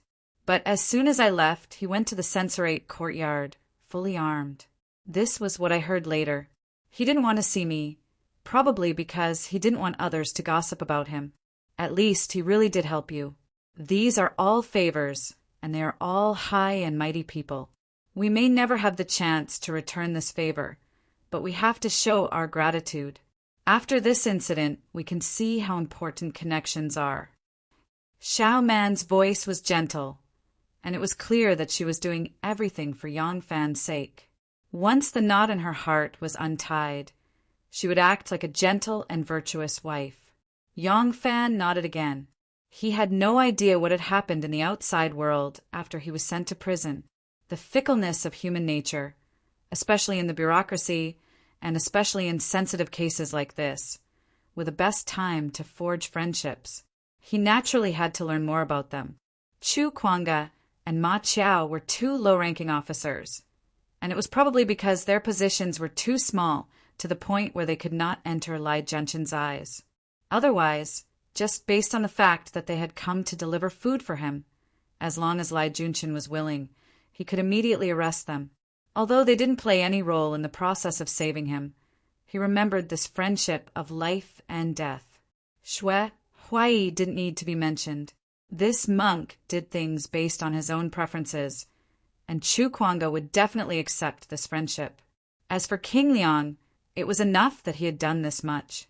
There was no need to resent him. Given his status, it was impossible for him to do anything more. Sending charcoal in the snow, no matter how much it was enough to be remembered. There is one more. Xiao Man picked up a ladle, scooped up some water, and gently poured it on Yang Fan's back. She said softly, there is also Princess Taiping. Princess Taiping has contributed the most. It can be said that Lang Jun was able to escape from prison because of her. If it weren't for her, we would have had to wait until the day of the execution and try our luck. Yang Fan suddenly turned his head and said in surprise, Princess Taiping? What did she do? Xiao Man said, everything. She was the one who obtained the flawless letter of approval, contract, and city registration. She was also the one who bribed the informant who gave you the information. She was the one who complained to the emperor and coaxed the emperor into making a visit incognito. She was also the one who intercepted the interrogator and used her coachman to make a scene in court. Xiao Man recounted everything from beginning to end, and then said in a low voice, speaking of which, this princess is really devoted to you, elder brother. Xiao Man's change of role was very smooth and natural. When her heart was stirred and she wanted to confess her feelings to Yang Fan, she would affectionately call Yang Fan her husband. When it involved Yang Fan's relationship with someone else, she would call Yang Fan elder brother. At that time, she would become elder brother's little sister. In this position, from this point of view, her speech and behavior would undoubtedly be more natural. Yang Fan said awkwardly, this princess? Sai, it's not what you think. I don't have any personal relationship with her. Xiao Man said in a low voice, I know. Otherwise, she wouldn't have forced us to make an oath. Yang Fan's heart tightened. An ominous feeling immediately rose in his heart. He said urgently, "What oath?" Chapter 371. Xiao Man said she wanted me to swear that if she could save your life, I would have to leave Langjun. Yang Fan said angrily, "How could she? You didn't promise her, did you?" Xiao Man said, "How could I not promise her? But the vow I made was—" Xiao Man told him about the vow she made. Yang Fan was startled and couldn't help laughing. "You little girl, Princess Taiping has been smart all her life. I didn't expect her to fall into your hands." "Huh," Xiao Man said faintly, "but Sister Wan also made a vow." Yang Fan's laughter stopped abruptly, and he asked nervously, "What vow did Wan make?"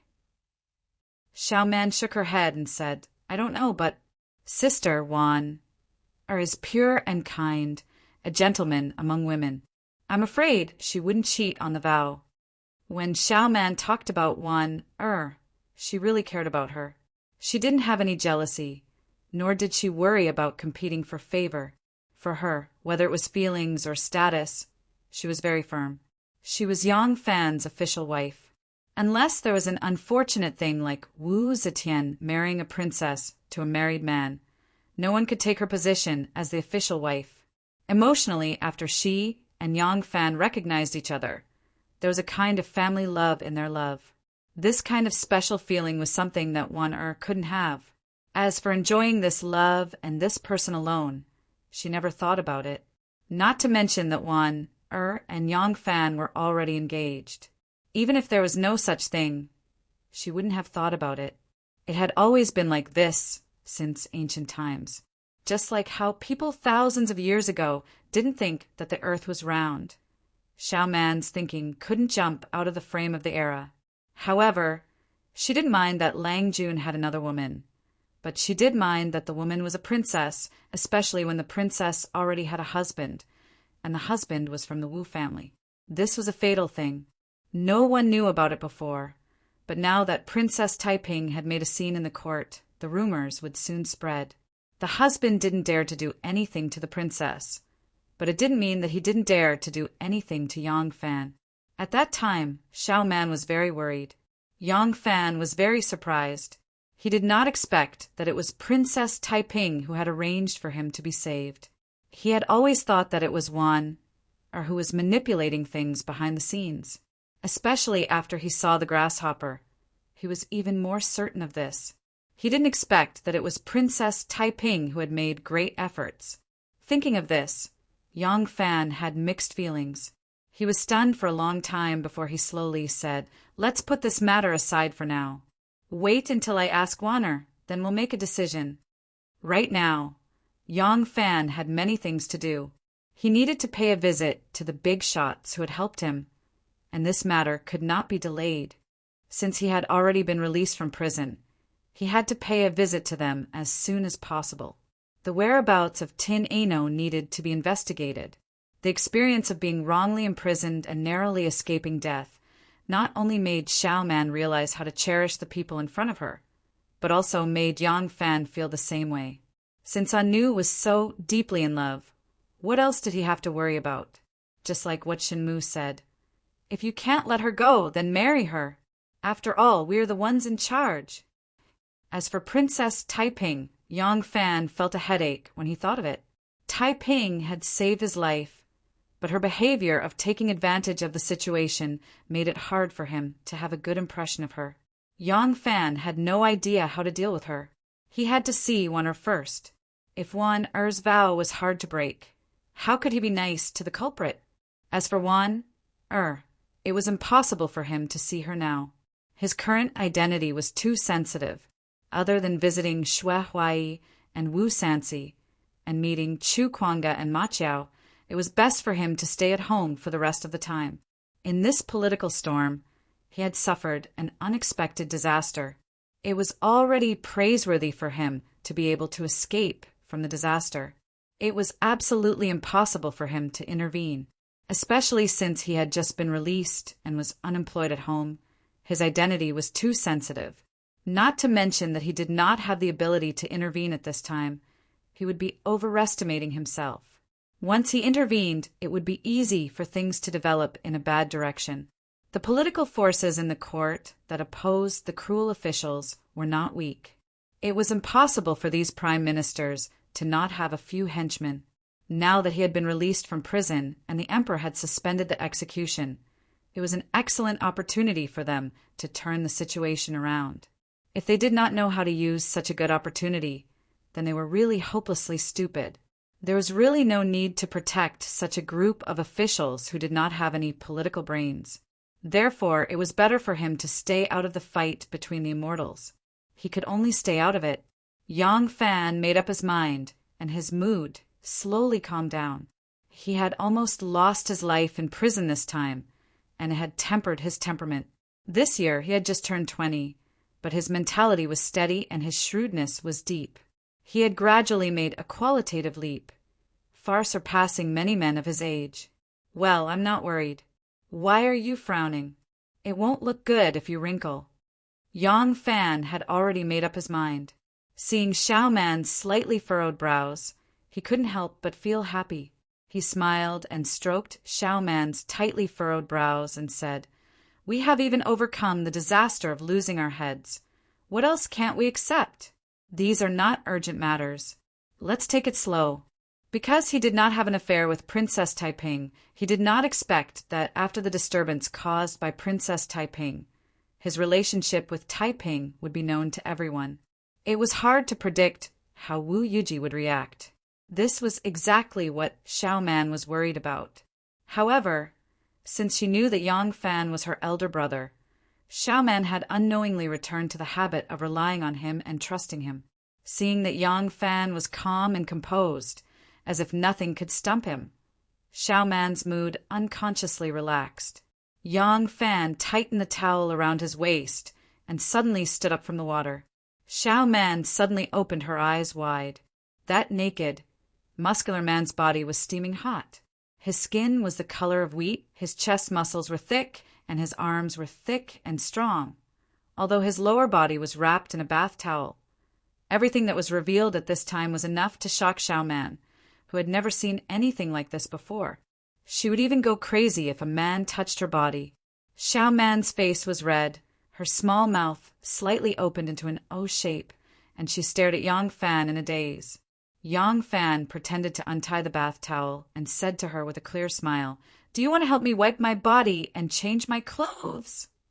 Xiao Man tried to pull her eyes away from his body.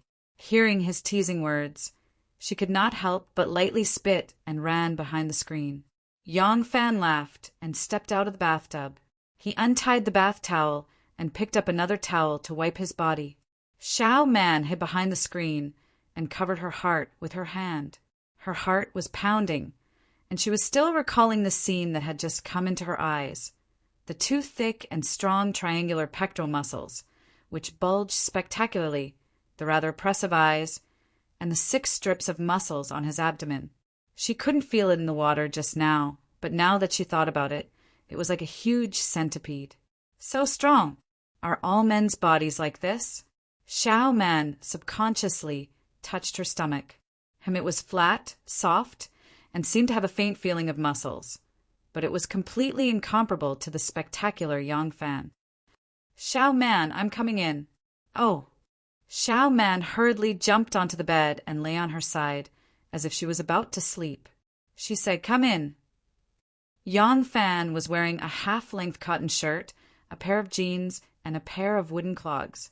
He walked in from outside the screen and pretended to look around. Xiao Man's face could not help but blush again. She said embarrassedly, "What are you looking for?" Yang Fan said, "The mat, the bedding, where are they?"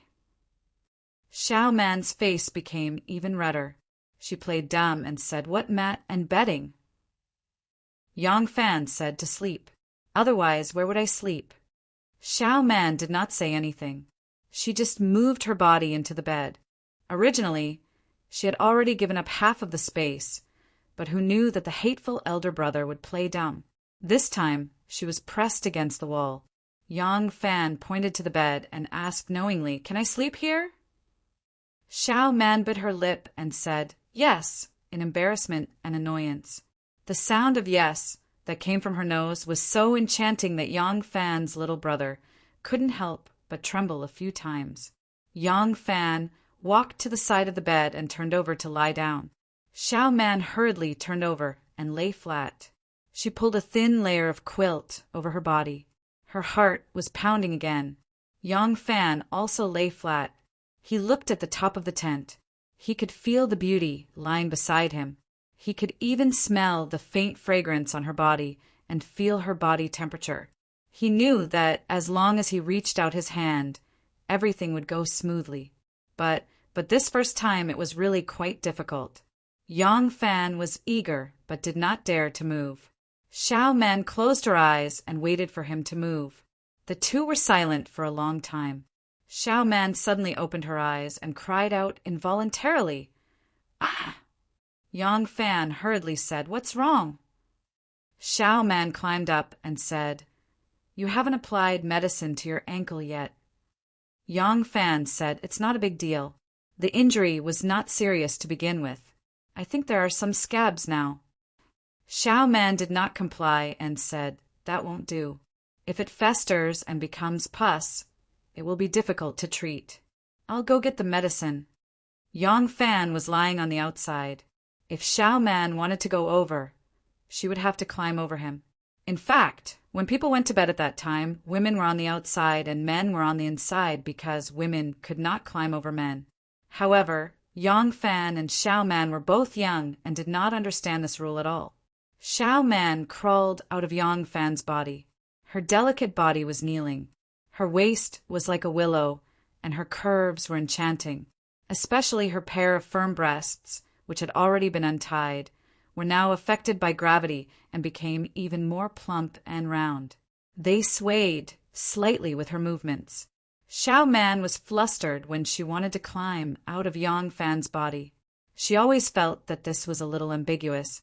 She crawled over Yang Fan's body with one leg, and Yang Fan's gaze fell on her buttocks. Her underwear was tight on her body, and her buttocks were firm and tight, round like a peach. When her body was kneeling with one leg bent forward, it was even more round and full. Now that the beautiful scenery was right in front of him, in Yang Fan's eyes, he suddenly felt like he was listening to thunder in silence. It was like a beggar who had been hungry for a long time suddenly saw a fragrant roasted suckling pig. Yang Fan, he was hungry. Chapter 372. Yang Fan's heart was burning.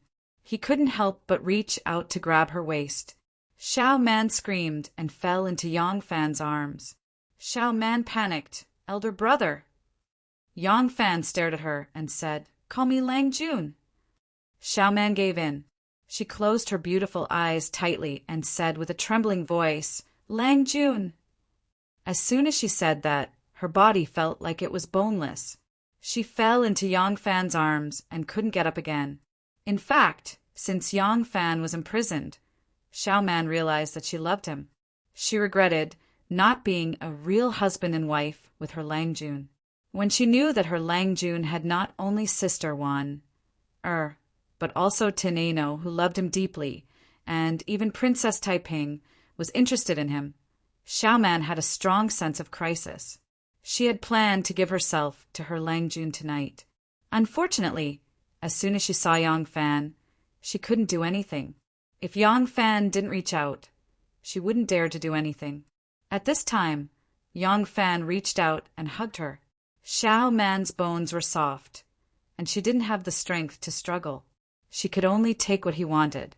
"Nyo-nyo," Yang Fan whispered in Xiao Man's ear. Xiao Man's heart felt warm and itchy. She blushed and looked at Yang Fan shyly.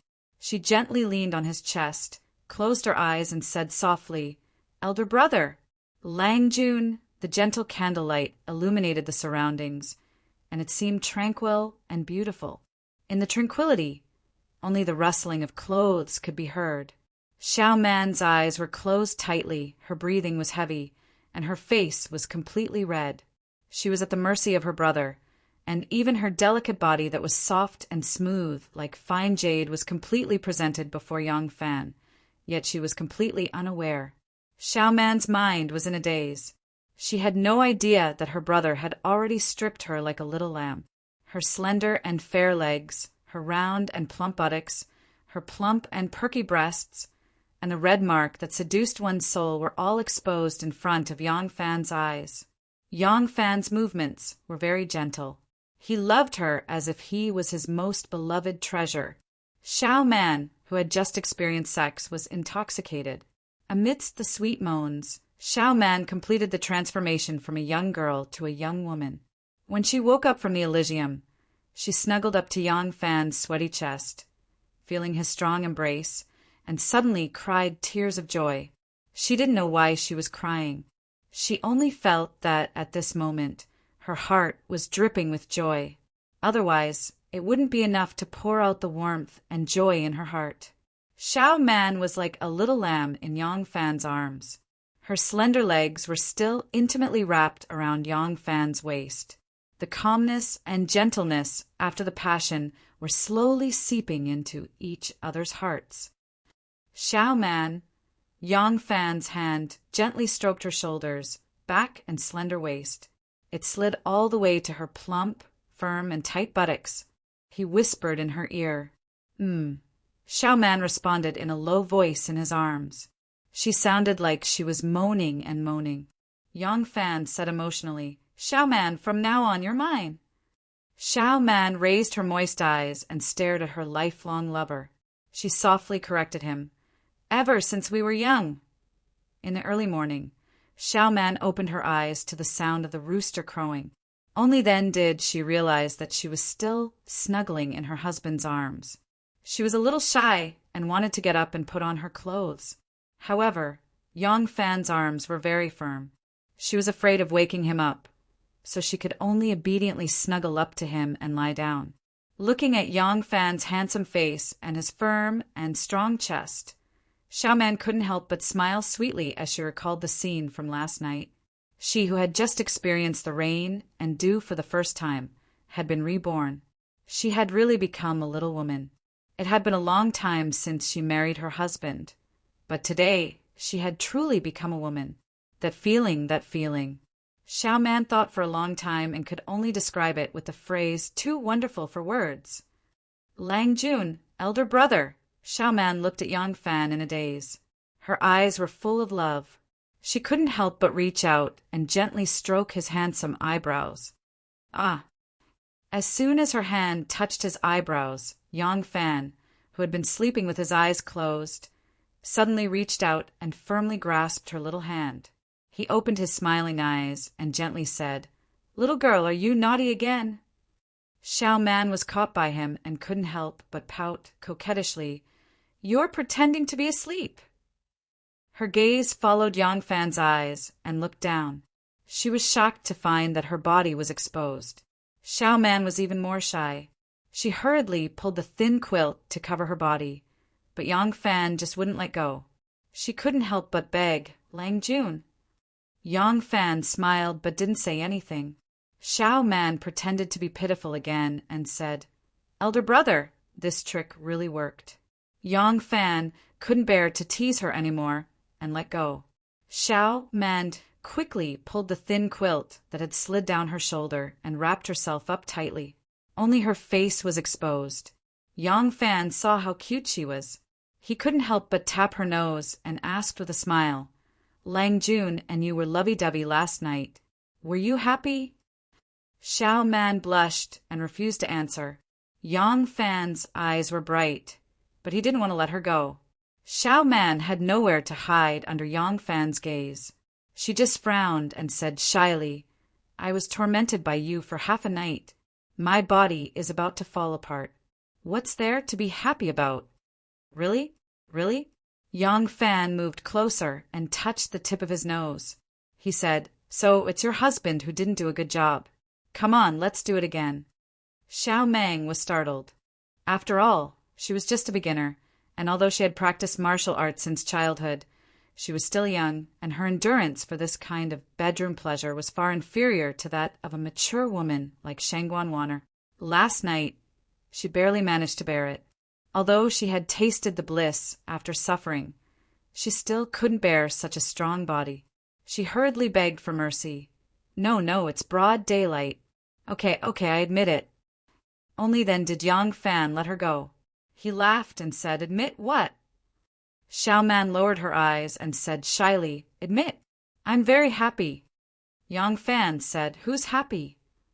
Xiao Man pushed him and said angrily, "I don't care about you anymore. I need to get dressed and get up." Yang Fan said, "It's still early. What are you afraid of lying down for a while?" Xiao Man said, "The hot water I prepared last night is already cold. Since there's no one around, I need to quickly boil some hot water to wash my body. How can I be like you and not get up?" The hot water I prepared last night. Yang Fan thought for a while and said mischievously, "My wife, it seems to have been premeditated." Xiao Man was embarrassed. She reached out to cover Yang Fan's mouth and said coquettishly, "Don't say any more. If you say any more, I'll—" Xiao Man's mouth flattened. It looked like she was about to cry. Yang Fan quickly nodded. Xiao Man was not satisfied. She glared at him and said, "I'm going to get dressed. You cover your eyes. Don't peek." Yang Fan hurriedly covered his eyes. Xiao Man stared at his hand and slowly sat up. She quickly grabbed the clothes scattered on the bedside and hurriedly put them on. Yang Fan gently opened his fingers. The boundless spring scenery was too beautiful to behold. In the past, Yang Fan had never seen a woman put on clothes so calmly and unruffled. Looking at it now, he only felt that every move of hers was extremely amorous. Xiao Man got up, but Yang Fan was still lying on the bed and refused to get up. After recalling the sweet taste of last night, he actually fell asleep again. Xiao Man finished cleaning and tiptoed back to the bedroom. Seeing that he had fallen asleep again, she couldn't help but let out a sweet smile. She wrinkled her nose and said, "You only know how to sleep." While Yang Fan was sleeping soundly, Xiao Man sat in front of the dressing table. She trimmed her eyebrows and painted her lips. She dressed up seriously. When her face appeared in the mirror, even she was stunned. It wasn't that she hadn't dressed up before, but she had never seen herself like this. Her eyebrows and facial features were still the same, but there was a different kind of charm, tender and alluring and lustful. That kind of radiant energy came from the bones. It was not something that could be painted with rouge and makeup. Speaking of which, on the day of her marriage, the 2 female officials in the palace were responsible for dressing her up was the most meticulous. But that kind of beauty was only on the surface. It lacked this kind of liveliness and liveliness. Xiao Man gently stroked her cheeks. For a moment, she was also dumbfounded and speechless. Yang Fan was still sleeping soundly. Xiao Man ran to the side of the bed in surprise and softly called, "Lang Jun?" Yang Fan hadn't woken up yet. Xiao Man was anxious to let him see her appearance. She called again, but he still didn't wake up. Xiao Man was anxious. She knelt on the bed and reached out to lift the thin quilt. There were a few plum blossoms on the bed. That was the masterpiece she left last night. "Ah!" Xiao Man shyly exclaimed and quickly pressed the thin quilt down. Yang Fan hazily opened his eyes and casually asked, "What's wrong?" Xiao Man quickly pulled the thin quilt off his body. She didn't care that he was naked. She only firmly pressed the thin quilt down and said with a straight face, "It's time to get up, pig!" Yang Fan woke up early in the morning. He freshened up and ate with Xiao Man at the same table. Everything was the same as in the past, but after becoming husband and wife, the feeling was really different. One look, one word, one action, and there was a faint sense of estrangement in the past. It was the so-called oil and honey. That kind of feeling could only be understood after experiencing it personally. After breakfast, the young couple exchanged a few intimate words, and the day's business was settled in the midst of whispering to each other. That morning, Yang Fan had to go to the White Horse Temple to thank Monk Shui. After that, he would see if there was enough time before deciding whether or not to see Wu Sansi. In the afternoon, because Zhao Yu was coming, he had to go to the Imperial Envoy Station to get the documents and city registration. He also had to go to Nan City to appease the shopkeepers. At night, they would go home together for dinner. After the matter was settled, the two reluctantly said goodbye. Yang Fan rode straight to the White Horse Temple. When Yang Fan arrived at the White Horse Temple, it was already late in the morning. When he arrived at the back of the temple, he only saw Hong Yi, Hong Lu, and the others. After asking, he found out that Xue Huai had been invited by Wu Sansi to drink at the Golden Hairpin Drunken. This was good. As long as he went to the Golden Hairpin Drunken, he would be able to see the two people he wanted to thank. Yang Fan and the brothers of the White Horse Temple gathered for a while. Then he said goodbye and hurried to the Golden Hairpin Drunken. But he didn't expect that among the guests attending the Golden Hairpin Drunken, there was Princess Taiping's son-in-law, Wu Yuji. Chapter 373. Drunken Golden Hairpin was reserved by Wu Sansi today. Speaking of which, today's banquet was still the Wu clan's banquet, and it could have been held at one of the Wu clan's representatives' Wu Manor. However, because Wu Qingxi had been removed from his position as prime minister, the situation between the two Wu clans had become delicate. This kind of struggle was reflected in the Wu clan's banquet, and a change occurred. The reason was that although Wu Qingxi had been removed from his position as prime minister, he had not suffered a crushing defeat as Wu Sansi had expected. The descendants of the Wu clan had not completely abandoned Wu Qingxi and turned to him. The reason for this was actually because of the Prime Minister rebellion case. After the Prime Ministers were imprisoned, many officials naturally saw this case as an angry counterattack by Wu Qingxi, who had been removed from his position as Prime Minister. In reality, this case was indeed Wu Qingxi's handiwork. As a result, they had witnessed Wu Qingxi's ruthless methods and had no choice but to respect him. After the Prime Minister rebellion case, the Empress had frequently mobilized the army to prevent any mishaps. At this critical moment, she still had no intention of putting Wu Sansi in an important position. This caused some officials to believe that the Empress favored Wu Qingxi more. Although Wu Qingxi had been removed from his position as Prime Minister today, it was not impossible for him to become the Crown Prince in the future. Similarly, Wu Qingxi's position in the Wu clan had not changed much. He still retained his position as the imperial minister, and Wu Zetian had never said that she would remove him from this position. This also indirectly became the basis for some people to determine that he still had a chance of becoming the crown prince. In this way, although he had lost two great generals, Zhou Xing and Qiu Xinji, and had lost his position as prime minister, he still had great rallying power. Wu Sansi's strength was originally inferior to Wu Qingxi's, but after this change, he only had the same strength as Wu Qingxi. In the past, the two of them had opposed each other with equal harshness, and neither was willing to hold the banquet in the other's manner. Thus, Wu Yi, whose strength was only inferior to theirs, had to be the host. But recently, Wu Yi had been too busy and hadn't even returned home a few times. She had always been stationed in the palace. Her words carried little weight, and those who were not qualified were not fit to host the family banquet. So she had to compromise and chose to hold the banquet outside. This was not the first time Yang Fan had been to Golden Hairpin drunk, so he was already familiar with the place. When he arrived at the bottom of Golden Hairpin drunk, he saw 3 large signs with black characters on a red background placed in front, left, and right of the door, with the words closed written on them. Yang Fan did not pay attention to him. He tied up the horse and walked towards the door. Today, Yang Fan was dressed in casual clothes, a black, soft-legged hat, and a round-collared, narrow-sleeved shirt.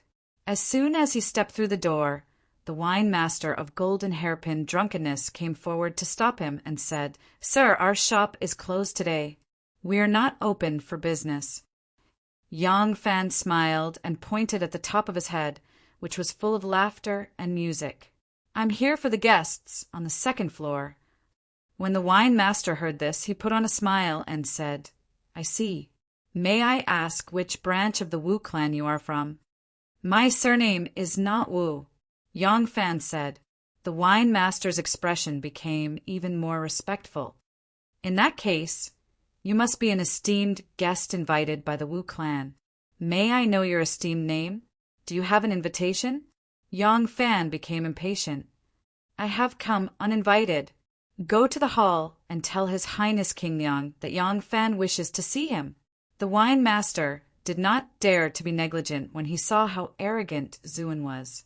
He hurriedly said, "If that's the case, then I'll have to trouble you to wait for a moment. This lowly one will go upstairs and report." On the second floor, the banquet looked lively on the surface, but none of the attendees felt comfortable. Wu Qingxi and Wu Sanxi used to be friendly on the surface, but they were actually hostile on the inside. Now, however, they had completely fallen out. Every time they met, there would be innuendo and innuendo. This banquet didn't seem to be for the sake of bonding with the Wu clan. Instead, it seemed like a stage for the two of them to plot against each other. If they were enemies, wouldn't it be fine if they didn't meet each other? That wouldn't do either. When Wu Qingxi held the banquet, Wu Sanxi was worried and forced his faction to not attend. That would be lacking in etiquette. This was the Wu clan's banquet, and it was held by the Wu clan's chief minister. If they refused to attend, wouldn't they be disrespecting themselves as members of the Wu clan? Moreover, Wu Sanxi was afraid that some of the Wu clan members who were originally on his side, but were still watching from the sidelines, would lean towards Wu Qingxi's side. That was why he had to attend. Wu Qingxi was also worried when Wu Sanxi held the banquet. Moreover, if he didn't attend, it would definitely affect his prestige as the chief minister. As a result, even though the relationship between the two of them was rather awkward, they would still attend whenever they were invited. Today, the guests they invited did not include their lackeys. The only outsider they invited was Xue Huai. They were fighting for the position of crown prince. And to fight for the position of crown prince, this person who could blow pillow talk to the emperor definitely cannot be ignored. Since ancient times, there were many examples of people taking the back palace route and deciding the overall situation in one fell swoop. Thus, no matter who held the banquet, the two of them would not leave behind Xue Huai as a guest. This guest was currently drinking to his heart's content. No matter who offered him a toast, he would drink until the cup was empty, and even if no one offered him a toast, he would still drink until the cup was empty. Originally, actions like this, where he had no side, was a great taboo in the officialdom. If you didn't offend either side, then you would offend both sides. No one could be praised by the two heroes of the Wu family for so long and still be treated with such courtesy by both sides. But Xue Huai could. Under the heavens, there was only one Xue Huai who could do this, because he was the empress man. Wu Qingxi and Wu Sanxi both had their own eyes and ears in the palace. They already knew that Wu Zetian had another male companion with the surname Shen. However, that male companion with the surname Shen was not as favored as Xue Huai. Secondly, imperial physician Shen was a person of status. He had a family, a career, a wife, and a child. He was ashamed to announce that he was the empress' male companion, so his influence was far less than Xue Huai's. In the banquet hall, there was another person drinking to his heart's content. This person was Princess Taiping's son-in-law, Wu Yuji. Wu Yuji had always felt that his revenge on that proud daughter of heaven, the princess of the Tang dynasty, was very satisfying. That's right, on their wedding night he was thrown into the pigsty by the pampered princess. However, he used a series of counterattacks to redeem his face and ruthlessly humiliated this high and mighty princess. From that day onwards, he did not step into Princess Taiping's boudoir for a single day. He let her stay on the empty bed every night. He brought his own concubines to the princess' residence and drank to his heart's content right under the princess' eyes. He even redeemed a famous prostitute and made her a concubine. He also brought her to the princess' residence. What could she do? However, she did not expect that she was actually raising a man outside. After all this time, the one who was truly humiliated was not her, but himself. She even spent money to please that little white face. For that little white face, She did not hesitate to ask for an edict in front of the emperor and caused a ruckus in the censorate. Less than 2 hours after Princess Taiping left the censorate, this matter spread like the wind in Luoyang City. Whether it was the common people, the high officials, or the elegant scholars, everyone seemed to be particularly interested in this kind of romantic affair, especially when the heroine was Princess Taiping, who had the reputation of being the flower of Luoyang. Those people seemed to have been injected with chicken blood. Their eyes were shining, their faces were flushed, and their saliva was flying everywhere as they spread the news. Lustful thoughts. Many of the erotic scenes that they had seen with their own eyes were constantly being embellished and spread like wildfire. Some people said that when Princess Taiping was newly widowed, she happened to see Yang Fan bowing, looking valiant and heroic. She fell in love with him and secretly gave him a huge sum of money. In order to appease the prince's son-in-law, she generously allowed him to bring his concubines into the princess residence and helped him redeem a famous prostitute. Wu Yuji, who had become a tortoise, returned the favor. When the princess and Yang Fan were having sex in the daytime, he even stood guard for them. Damn, this was too unreliable. This was obviously a copy of the affair between Princess Hapu, Princess Gaoyang, and Monk Bianji. Some people said that the prince's son-in-law had a weak kidney and could not satisfy the princess. Therefore, Princess Taiping fell in love with the left officer of the Yulin Forest, Yang Fan. It was said that this Yang Fan was gifted. He could lift a big stone lock that weighed dozens of kilograms with ease. Every time he was with a woman, he would make her feel like dying. Wu Yuji was about to go crazy. This was obviously the record of Lao Ai in the records of the Grand Historian. The only difference was that the wheel of the carriage was replaced with a stone lock. Why are there so many idiots who believe such nonsense? Did these idiots not read books at all? They obviously knew nothing about it, but they still thought they were infallible. It had been 2 days, and the rumors were everywhere. As the person involved, he should have been kept in the dark. Even so, the rumors still reached his ears. It could be seen that the news had spread far and wide. Wu Yuji was very angry. He did not expect that he would be humiliated by Princess Taiping, even if he did not want to touch Princess Taiping. Of course, he could not touch her even if he wanted to, but she was his wife after all. He could not allow others to touch her. It was a great humiliation. Now, when Wu Yuji walked outside, he felt as if there was a living tortoise on his head. Everyone looked at him strangely. When he was in the princess mansion, he felt as if all the servants were looking at him with ridicule in their eyes. When he went out to meet his colleagues and friends, everyone was so polite to him that they almost shook his hand and said, "Restrain your grief and accept your fate." Today he came to this banquet not because he wanted to show his face in public, but because the rumor about Princess Taiping keeping a gigolo had spread like wildfire. Everyone knew about it. He had nowhere to go. Originally, he thought that since they were all brothers, everyone would be united against a common enemy, so he would feel better. However, from the eyes of some of his cousins, he still saw something very special. Sai, drink wine. Only Dukong could solve this problem. Right, today's drink was Dukong wine. There were many famous wines of this dynasty, such as Fu Shui, Ruoxia, Tu Ku Chun, Stone Frozen Spring, Jianan Braised Spring, Qian Hipu wine, Three Basil wine, Bamboo Leaf wine. There were so many good wines, but Dukong was definitely not in the top 10. Why did he have to drink Dukong today? Wu Yuji now had the mentality of a young man who had lost his axe. He felt that drinking Dukong wine today seemed to be a deliberate mockery of him. When Wu Yuji was about 70 to 80% drunk, the wine expert ran up the stairs and bowed respectfully to Xue Huai, Wu Qingxi, and Wu Sanxi. "Sorry to disturb you. There is a guest downstairs who calls himself Yang Fan. He says he wants to see His Highness King Liang. Will you see him?" Chapter 374. Yang Fan. Upon hearing this voice, the hall immediately fell silent. The unusual reaction stunned Dr. Jiu.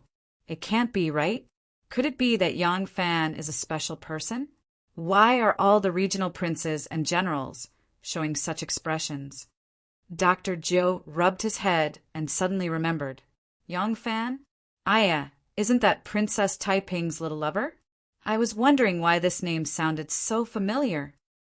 Naturally, Dr. Jiu had heard of Princess Taiping's romantic affairs. However, they were more concerned about this woman's identity and beauty. They preferred to hear about what she had done. As for that man, it didn't matter if he was a Tom, Dick, or Harry. He was just a prop. Perhaps after a while, they would remember the name Yang Fan. However, their focus wasn't on this right now. Once he recalled Yang Fan's background, Dr. Jiu was instantly excited. There's going to be a good show. The Wu clan's regional princes and generals were startled at first. Then they looked at Wu Yuji in unison. Wu Yuji was embarrassed, angry, and hateful. He cursed in his heart. Why the F***CK are you all looking at me for? Even if the entire world knew about this, there was no reason for him to publicly announce his wife's affair. The person Yang Fan wanted to see was Wu Sansi, the Liang Wangwang. However, everyone was looking at him as though he had the final say. Wu Yuji was already 70 to 80% tipsy. His face was flushed, and now he looked like a cooked prawn. When Xue Huai heard that Yang Fan had arrived, he was overjoyed. He laughed heartily and said, 17 is here? Ha ha ha, that is my disciple. Quickly go, call him up and have a drink with me. When Wu Sansi saw that Xue Huai had spoken, he quickly waved his hand and indicated for Dr. Jiu to invite him over. Xue Huai's drunken eyes were filled with disdain as he smiled. Of course, he had heard of the rumors about Yang Fan and Princess Taiping. However, he didn't take it to heart. The people sitting in this hall are either royal princes or generals. So what? Didn't I still sleep with your aunt? That little girl, Taiping, should have called my disciple to sleep. Only then would the prestige of my white horse temple be displayed. The winemaker hurried downstairs and said to Yang Fan with great politeness and enthusiasm, Lang Jun, the person upstairs invites you in. Yang Fan looked at Dr. Wine's eyes strangely. His eyes were filled with excitement, curiosity, and fanatical worship. There seemed to be a pair of yin and yang fish forming an 8 trigrams diagram spinning rapidly in his pupils. Yang Fan was a little surprised, but it was not convenient for him to ask. He just nodded to him, lifted his robe, and went up the stairs. The winemaker thought about it carefully, slapped his forehead, and hurriedly ran to pick up the 2 jars of wine and followed him upstairs. As soon as Yang Fan went upstairs, he felt the atmosphere was a little strange.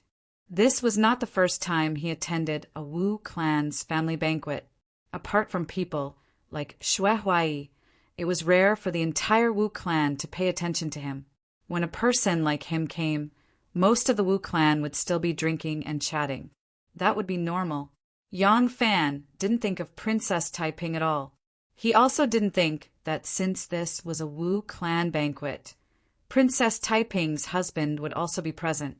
He thought that the Wu clan's strange expressions were because he had just been released from prison. Yang Fan's gaze swept across the Wu clan's members and fixed on the 3 people sitting at the head of the table. He quickly walked over and bowed to the ground, saying respectfully, Yang Fan greets Master, Prince Liang, and Prince Wei. Xue Huai laughed and said, Good disciple, I already know that you have safely left prison. How did you find this place? Yang Fan said, This disciple woke up early in the morning and wanted to go to White Horse Temple to see Master, then go to Prince Liang's residence to thank His Highness. After being informed by my fellow disciples, I found out that Master and Prince Liang were both here. It is all thanks to Master and Prince Liang that I was able to clear my name and leave prison safely. Yang Fan is extremely grateful. Many thanks. As Yang Fan spoke, he solemnly bowed to the 2 3 times. Xue Huai and Wu Sansi smiled and raised their hands at the same time.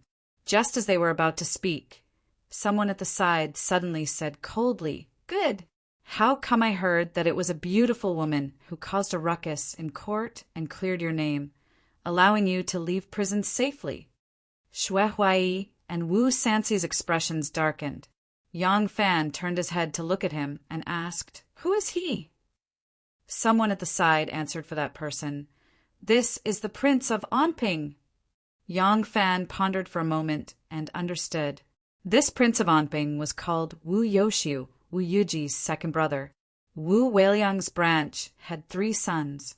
The eldest, Wu Yui, was currently the great general of the Featherwood Guard. The third son, Wu Yuji, was the emperor's son-in-law and the great general of the Right Guard. All of them held military power. This second son was far less promising than his older and younger brothers. Apart from being a prince, he only held the position of Honglu, vice minister. Yang Fan didn't know all of the Wu clansmen. The reason why he knew Wu Weiliang's branch of 3 brothers was because he was a general under Wu Yi. At the same time, Princess Taiping was married to Wu Yuji, so he had some understanding of Wu Yoxiu. Yang Fan was a bit surprised by Wu Yoxiu's hostile tone. He turned to look at Wu Yuji, who was sitting at the table next to him, looking at him with a hateful gaze. Yang Fan's heart skipped a beat. He suddenly understood. No wonder the entire Wu clan was looking at him with strange gazes. No wonder their gazes were filled with curiosity, anger, and even jealousy. Jealousy? The jealous gazes didn't come from Wu Yuji. When he thought of this, Yang Fan truly felt sorry for the emperor's son-in-law. Yang Fan suddenly realized that coming here today was a mistake. However, Wu Yoshi was looking at him with a provocative gaze, so he had to answer this question. He smiled calmly and said, "The woman the Prince of Anping spoke of is Princess Taiping, right?" "That's right. Princess Taiping has helped me before. After I thank my teacher and His Highness King Liang, I will pay a visit to thank Her Highness." "Oh, that's right. The Prince of Anping mentioned a beautiful woman just now." Yang Fan nodded with a smile. "That's right. I also believe that Her Highness' beauty is unparalleled and can be called a peerless beauty in this world." Yang Fan had always been like this. If someone was loyal to him, he would never allow them to be humiliated because of him. Back in the Library of History, he dared to openly contradict Grand Scholar Guan for a scholar he didn't know and a lowly eunuch. Now, when Wu Yoxiu mentioned Princess Taiping, he deliberately added the word beautiful. It was clear that he was secretly mocking her. Yang Fan knew that everyone present was a member of the Wu clan, so he didn't want to be vague. When these words came out, everyone was in an uproar. When Yang Fan publicly admitted that Princess Taiping had helped him before, and he was going to pay a visit to thank her, the Wu clansmen were already in an uproar. When he smiled and said that Princess Taiping was unparalleled, no one thought that he was just praising Li Lingyue's beauty. This was clearly a pun. This was a public provocation. Apart from those who firmly followed Wu Sanxi, even those Wu clan members who were wise to protect themselves and remain neutral were enraged. When Xue Huai saw Wu Yoxiu refute his face in front of everyone and scolded his beloved disciple, he was about to explode in anger. However, when he saw that his disciple had a hidden needle in a cotton floss and refuted him forcefully, his anger was swept away. He chuckled and took a big gulp of wine. When Wu Yuji heard Yang Fan's words, his face became as red as blood. He couldn't bear it anymore and scolded, "You are a man, yet you kneel before a woman, wagging your tail and begging for pity. You are truly shameless. That bitch. She is also a disrespectful, heartless, and shameless bitch. What a pair of dogs, doing such a shameful thing and still being so grand." When he said these words, Yang Fan's expression didn't change and remained calm. On the other hand, the smiling Xue Huai's face turned purple. Wu Yuji's words were like a big slap to his face.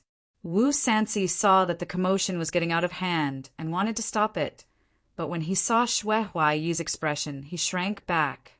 At that time, he had followed his aunt's orders and poisoned Wu Yuji's wife to death. Wu Yuji hated him to the bone and joined Wu Qingxi's camp. He had spent a lot of effort to rope in Xue Huai-yi, but this Xue Huai-yi seemed reckless but was also treacherous. He invited both sides and accepted gifts from anyone. Even when his disciple Yang Fan was close to him, Xue Huai-yi didn't show any special inclination towards him. If Wu Yuji offended Xue Huai-yi, would Xue Huai-yi not stand on his side? Thinking of this, Wu Sanxi was happy to sit on top of the mountain and watch the tigers fight. He calmed down and sat back down. Wu Qingxi was also in a difficult position. He didn't want Wu Yuji to offend Xue Huai-yi, but Wu Yuji was the victim. If he came out to stop it, it would chill everyone's hearts. Who would be willing to submit to him? Helpless, Wu Qingxi could only pretend to be deaf and dumb. He only thought about how to send a generous gift to resolve Xue Huai-yi's anger. It was true that Yang Fan hated Princess Taiping for taking advantage of the situation and forcing Wan and Xiaoman, these two women who loved him deeply, to swear an oath to separate from him from now on. But this Princess Taiping, he could scold her, he could beat her, he could not tolerate anyone insulting her, even if that person was Princess Taiping's husband. Yang Fan also sympathized with Wu Yuji's wife, who was poisoned to death, and his son, who was forced to leave. But if it didn't concern him, Yang Fan couldn't help but feel angry when he heard him scold Princess Taiping so badly. He pretended not to know his identity and said, without giving in, "Who is it that dares to insult Princess Taiping like this?" According to what I know, Her Highness the Princess got married at the age of 16 and has been husband and wife with Prince Consort Xue for 7 years. They love each other very much, and there has never been a word in the world that can slander them. What you're saying seems to be that Princess Taiping doesn't follow the ways of a woman. Think about it. Her Highness the Princess and Prince Consort Xue have been husband and wife for 7 years. They follow the ways of a woman. Husband and wife are harmonious and love each other. Why is it that after Prince Consort Xue passed away and the princess remarried, it is as unbearable as you say? Yang Fan said it in a righteous tone, but when Wu Yuji heard it, he was so angry that his lungs were about to explode. Chapter 375. Yang Fan brushed his sleeves and said righteously, "Yanzi once said that orchids from the south are like orchids from the north. If it's really as you say, then in my opinion, Prince Consort Taiping should reflect on whether he's too weak to be a match for such a beauty. Hee, outsiders won't be able to know the secrets of this couple, so it's best if you don't make rash comments. As for me, I have to say that I have fought with the princess on the same stage. I was recognized by the princess and became her confidant. That's all. As for personal feelings, there's no such thing. Yang Fan is a man, so it's fine to say that it's just a romantic affair.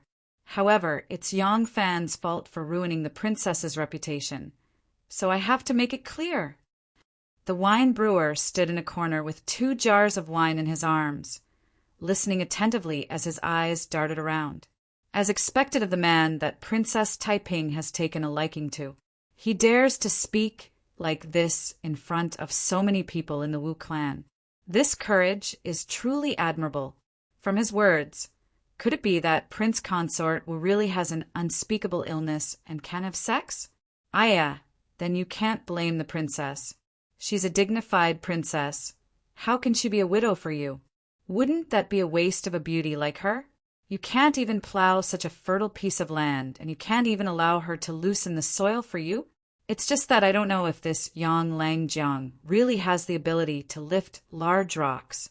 Wu Yuji's eyes turned red as he stood up shakily and pointed at Yang Fan. "You dare to bully me like this? Does this mean that you've admitted to having an affair with that slut?" Yang Fan retorted, "Who are you? If you continue to speak so rudely, this Yang won't be polite anymore." Wu Yuji flew into a rage. "I'm Prince Consort Taiping Wu Yuji." Yang Fan said in surprise, "Sorry for my disrespect. So it's Prince Consort Wu in front of me. Prince Consort Ma, this is your fault. Everything is fine. How can you accuse yourself of sh*t? I've already said that I'm indebted to your highness for treating me like a bosom friend. So I'm a bosom friend of the opposite sex with the princess. Adultery would take 1.5 years. I have always been a law-abiding person. So how could I have adultery with others? Yang Fan's words were clearly hinting to him that he had an affair with Princess Taiping. But an affair is against the law and punishable by imprisonment. Therefore, he could not admit it. Wu Yuji was so angry that he used the excuse that the opposite sex knew him as an excuse, which made him so angry that he felt like a Buddha was born and 2 Buddhas ascended to heaven. When Wu Sanxi saw that the fight was about to start, he didn't want to continue watching the show. He coughed and said, "Yuji, how can you believe the rumors? Yang Fan is a brilliant disciple of Master Shui. How could he do such a thing? Today is a family reunion, so don't make trouble and let the brothers laugh at you. Sit down."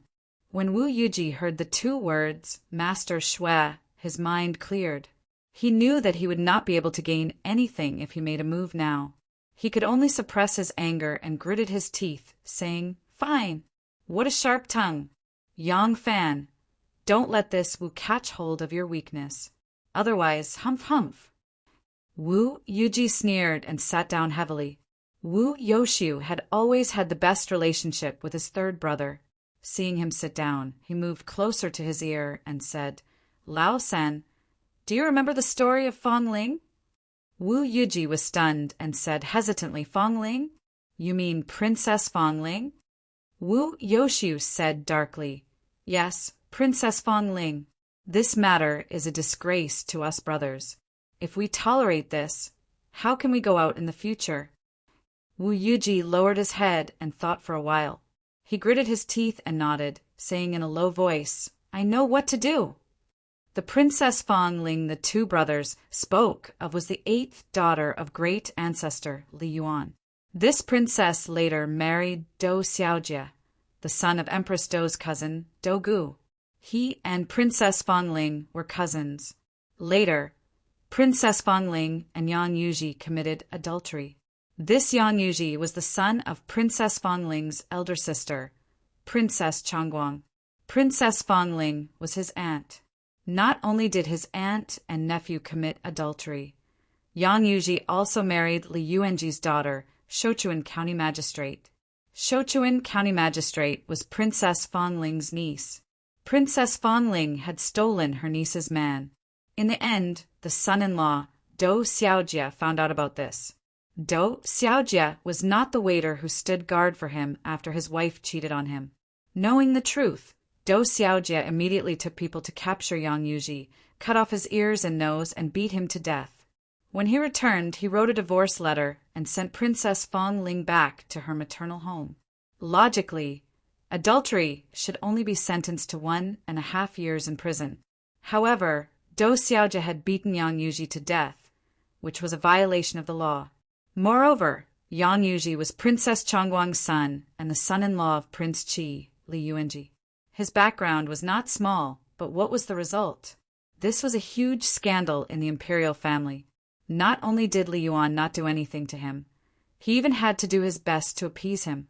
Wu Yoshu was telling his brother, "Don't think that Yang Yuji is Shui Huai's disciple and doesn't care about the law. Either we don't make a fuss or we make a fuss and kill him. Once the fuss is made, the emperor will appear. As long as the emperor appears, Shui Huai can't do anything to us." The 2 brothers secretly calculated and began to secretly send people back to the residence to gather the warriors. On the other side, Wu Sanxi had already suppressed the situation. Shui Huai called Yang Fan over to his side and asked him to drink with him.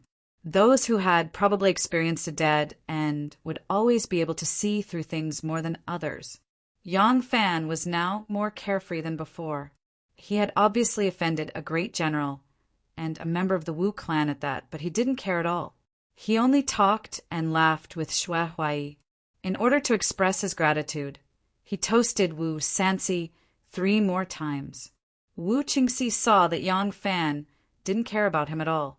He was very displeased, but he didn't say anything. Because of Yang Fan's arrival, the Wu clan's drinking mood was greatly reduced. Wu Qingxi reluctantly drank a few more cups of wine and used the excuse that he was no longer in a good mood and wanted to end the banquet. Xue Huai was drinking happily and didn't want to leave just like that. Seeing this, Yang Fan said, "Master is still in a good mood. Then this disciple will accompany Master. All the regional princes and generals have official duties to attend to, so please don't delay."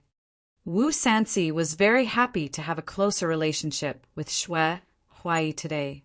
He also saw that this Yang Fan, who had made a cuckold of the Wu clan and was treated like an honored guest, made many members of the Wu clan uncomfortable, including those on his side. He said, "That's true. You two, master and disciple, don't often have the chance to see each other, so drink a few more cups. We will be leaving now." Xue Huai only wanted someone to drink with him, so he didn't care how many people there were. He waved his arm and said, "Go, go. I will drink with my disciple." These people didn't expect Xue Huai to see them off, so they all took their leave. At this time, the two brothers, Wu Yuji and Wu Yoxiu, had secretly transferred people over and were lying in ambush near drunken Golden Hairpin. The two pretended to leave and waited until they were out of everyone's sight before quietly coming back. They went to a nearby restaurant and asked for a private room on the upper floor, watching the commotion from above. For a moment, only Yang Fan and Xue Huai were left in the restaurant. The two drank a few cups of wine. Yang Fan wanted to say words of thanks again, but Xue Huai would interrupt him as soon as he brought up the topic. He could only suppress the topic and say to Xue Huai, "Master, this disciple has a few words from the bottom of my heart that I want to say to Master." Xue Huai widened his drunken eyes and said, "If you have something to say, just say it. However, don't say words of thanks. Master didn't have the ability to fish you out, and it was very embarrassing. If you want to thank me, that would be slapping Master's face." Yang Fan smiled and said, "All right, this disciple won't talk about this topic anymore. This disciple will remember it in his heart." Seeing that Xue Huai was about to glare at him again, Yang Fan hurriedly said, "I won't say it, I won't say it. I won't say it. Master, after going through this ordeal, this disciple is deeply touched. The political situation in the imperial court is chaotic. For the sake of the position of crown prince, no matter if it's the nobles, generals, or ministers, they all jump into this pit. They all have their own motives, whether it's for the country, for their name to be passed down through the ages, or for the supreme throne. No matter if it's for public or private reasons, they all have their own motives. But Master, you're different. Master status is transcendent, and you've enjoyed endless glory, splendor, and wealth. There's really no need for you to get involved with them.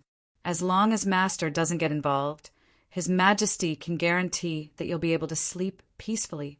After His Majesty dies, no one will have any ideas about Master. These are the words from the bottom of this disciple's heart. Perhaps it's not pleasant to hear, but it's for Master's sake." At first, Xue Huai listened to him speak, still drinking big mouthfuls of wine, and didn't mind. However, when Yang Fan was halfway through his words, he widened his eyes and stared at Yang Fan with a very strange expression. Yang Fan's words were indeed from the bottom of his heart, and it was indeed for Xue Huai's sake. In his view, no matter if it was for public or private reasons, everyone had a motive. Only Xue Huai was involved in this political struggle, and he had no motive at all. He didn't ask for anything, but the risk was very high. If he really got in the way of Wu Zetian's eyes, she might not take pity on him, her lover. If it was in the past, Yang Fan definitely wouldn't have confided in him like this. But today he said it without hesitation. It wasn't for anything else, but because the ruler treated him with sincerity. Xue Huai's eyes were red from drinking, and he stared fixedly at Yang Fan for a long time. Suddenly, he looked up to the sky and laughed.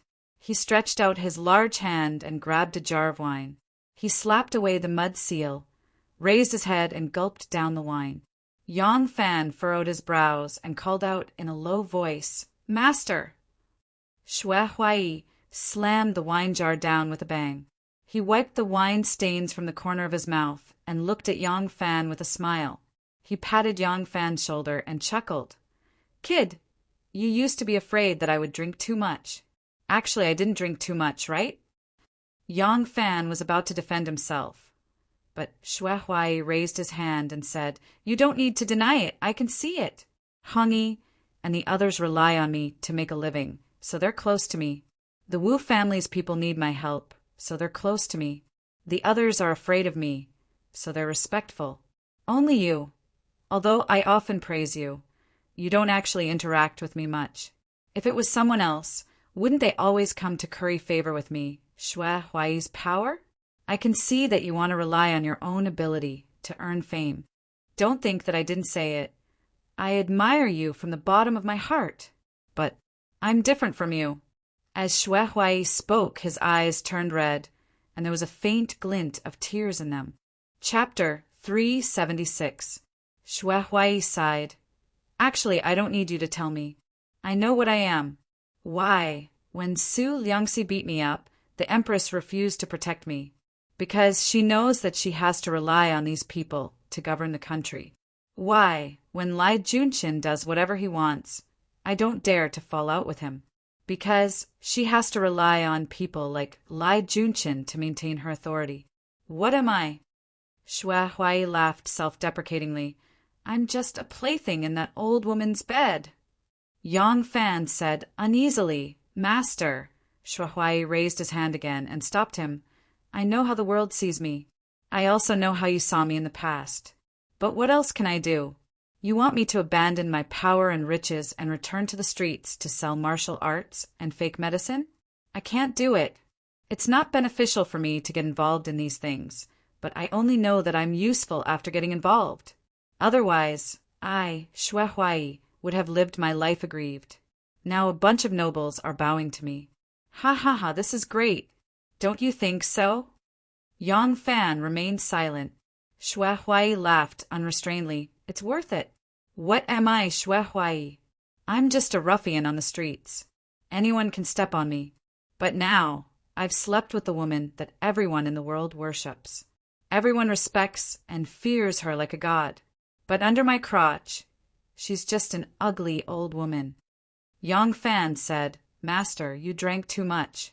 Don't talk nonsense, Xue Huai said indifferently. What are you afraid of? You worship her like a god because you'll always see her godlike appearance. Do you know what she looks like after removing her makeup? Do you know that she snores and sometimes talks in her sleep? Do you know how old she looks when she shakily asks me to support her when she gets up at night?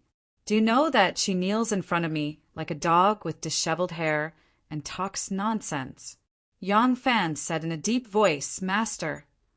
Xue Huai sighed. All right, I won't talk about it anymore. 17. You're different from me. You're really capable. You should rely on your own abilities to make a living. Let me tell you, none of the women in the imperial family are good.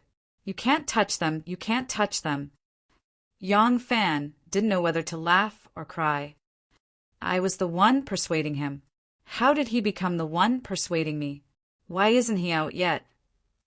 Wu Yuji looked towards the door of the Golden Hairpin Drunken Inn and said anxiously, Don't worry, Wu Yoshu said. Can he stay in Golden Hairpin drunk for the rest of his life? Wu Yoshu waved his hand to summon a guard, ordering, Remember, when they come out, follow them. He had come here today to thank Master Xue and King Liang. There was no way he would follow Master Xue back to the White Horse Temple. Be patient and wait for that monk to leave before you make your move. That family warrior was wearing an indigo blue robe. His stature was majestic like a mountain, his eyebrows thick like a leopard's eyes. He looked very awe-inspiring. Hearing the voice, he respectfully complied. Wu Yoshu said again, Remember, do not show mercy. Kill him on the spot. Don't let him live. The large man complied again. Inside, Golden Hairpin drunk. Xue Huai rarely revealed his inner thoughts. He had kept these words bottled up in his heart for who knew how many years, and now that he was finally able to say them, he felt extremely carefree. After another round of drinking, He finally fell asleep on the table. Yang Fan supported him and called out, "Master? Master!" Shui Huai waved his hand and said with a lisp, You can go. When I wake up, I will return to the White Horse Temple." Before he could finish his sentence, snoring sounded like a tsunami. Yang Fan smiled bitterly. He could only go downstairs and call over the 2 young monks who had been waiting there. The 2 young monks recognized Yang Fan. When they saw him, they said respectfully, "17th senior brother." Yang Fan said, "The abbot is drunk. Go up and take care of him. If the abbot needs to drink water or relieve himself, you will be able to serve him. This is not a good place to rest. After the abbot sobers up, we will return to the White Horse Temple." The 2 young monks agreed. 17th senior brother, don't worry. Master will have us to serve him. Yang Fan nodded and said goodbye to them, walking out the door. The 2 young monks ran up the stairs. Coming. Wu Yoshu saw Yang Fan and immediately said excitedly. Wu Yuji's hands suddenly tightened. He stared fiercely at Yang Fan and said through gritted teeth, "Go! Kill him. Gouge out his eyes, cut off his nose and mouth, and cut off his head. The more noise you make, the better." Wu Yoshu hurriedly said, Wait for Master Shui to leave." The 2 watched from the top of the building. They saw Yang Fan come out of Golden Hairpin drunk, untie his fine horse, flip onto it, and gallop down the street. They couldn't help but be surprised. Wu Yoshu suddenly said, "Master Shui must be drunk. The heavens are helping me. Chase after him." The 2 of them hurriedly went downstairs. By the time they reached the ground floor, a group of family warriors had already chased after Yang Fan. The 2 of them hastily leaped onto their horses and chased after Yang Fan under the protection of a few family warriors. Yang Fan's horse trotted down the street with light steps. The gentle breeze brought a trace of coolness. Today, after drinking with Shui Huai, Yang Fan was also a bit tipsy. He pulled at his clothes to let the wind pour in through his collar and whipped the horse again.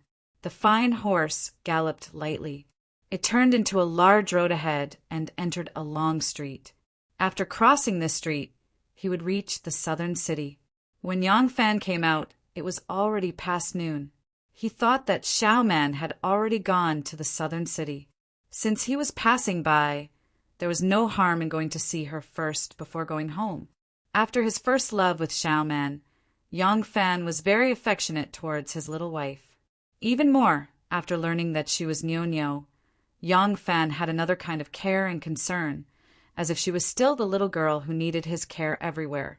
There were many stalls on both sides of the street, mainly selling all kinds of snacks such as steamed pancakes, noodle soup, pasta, and mutton offal.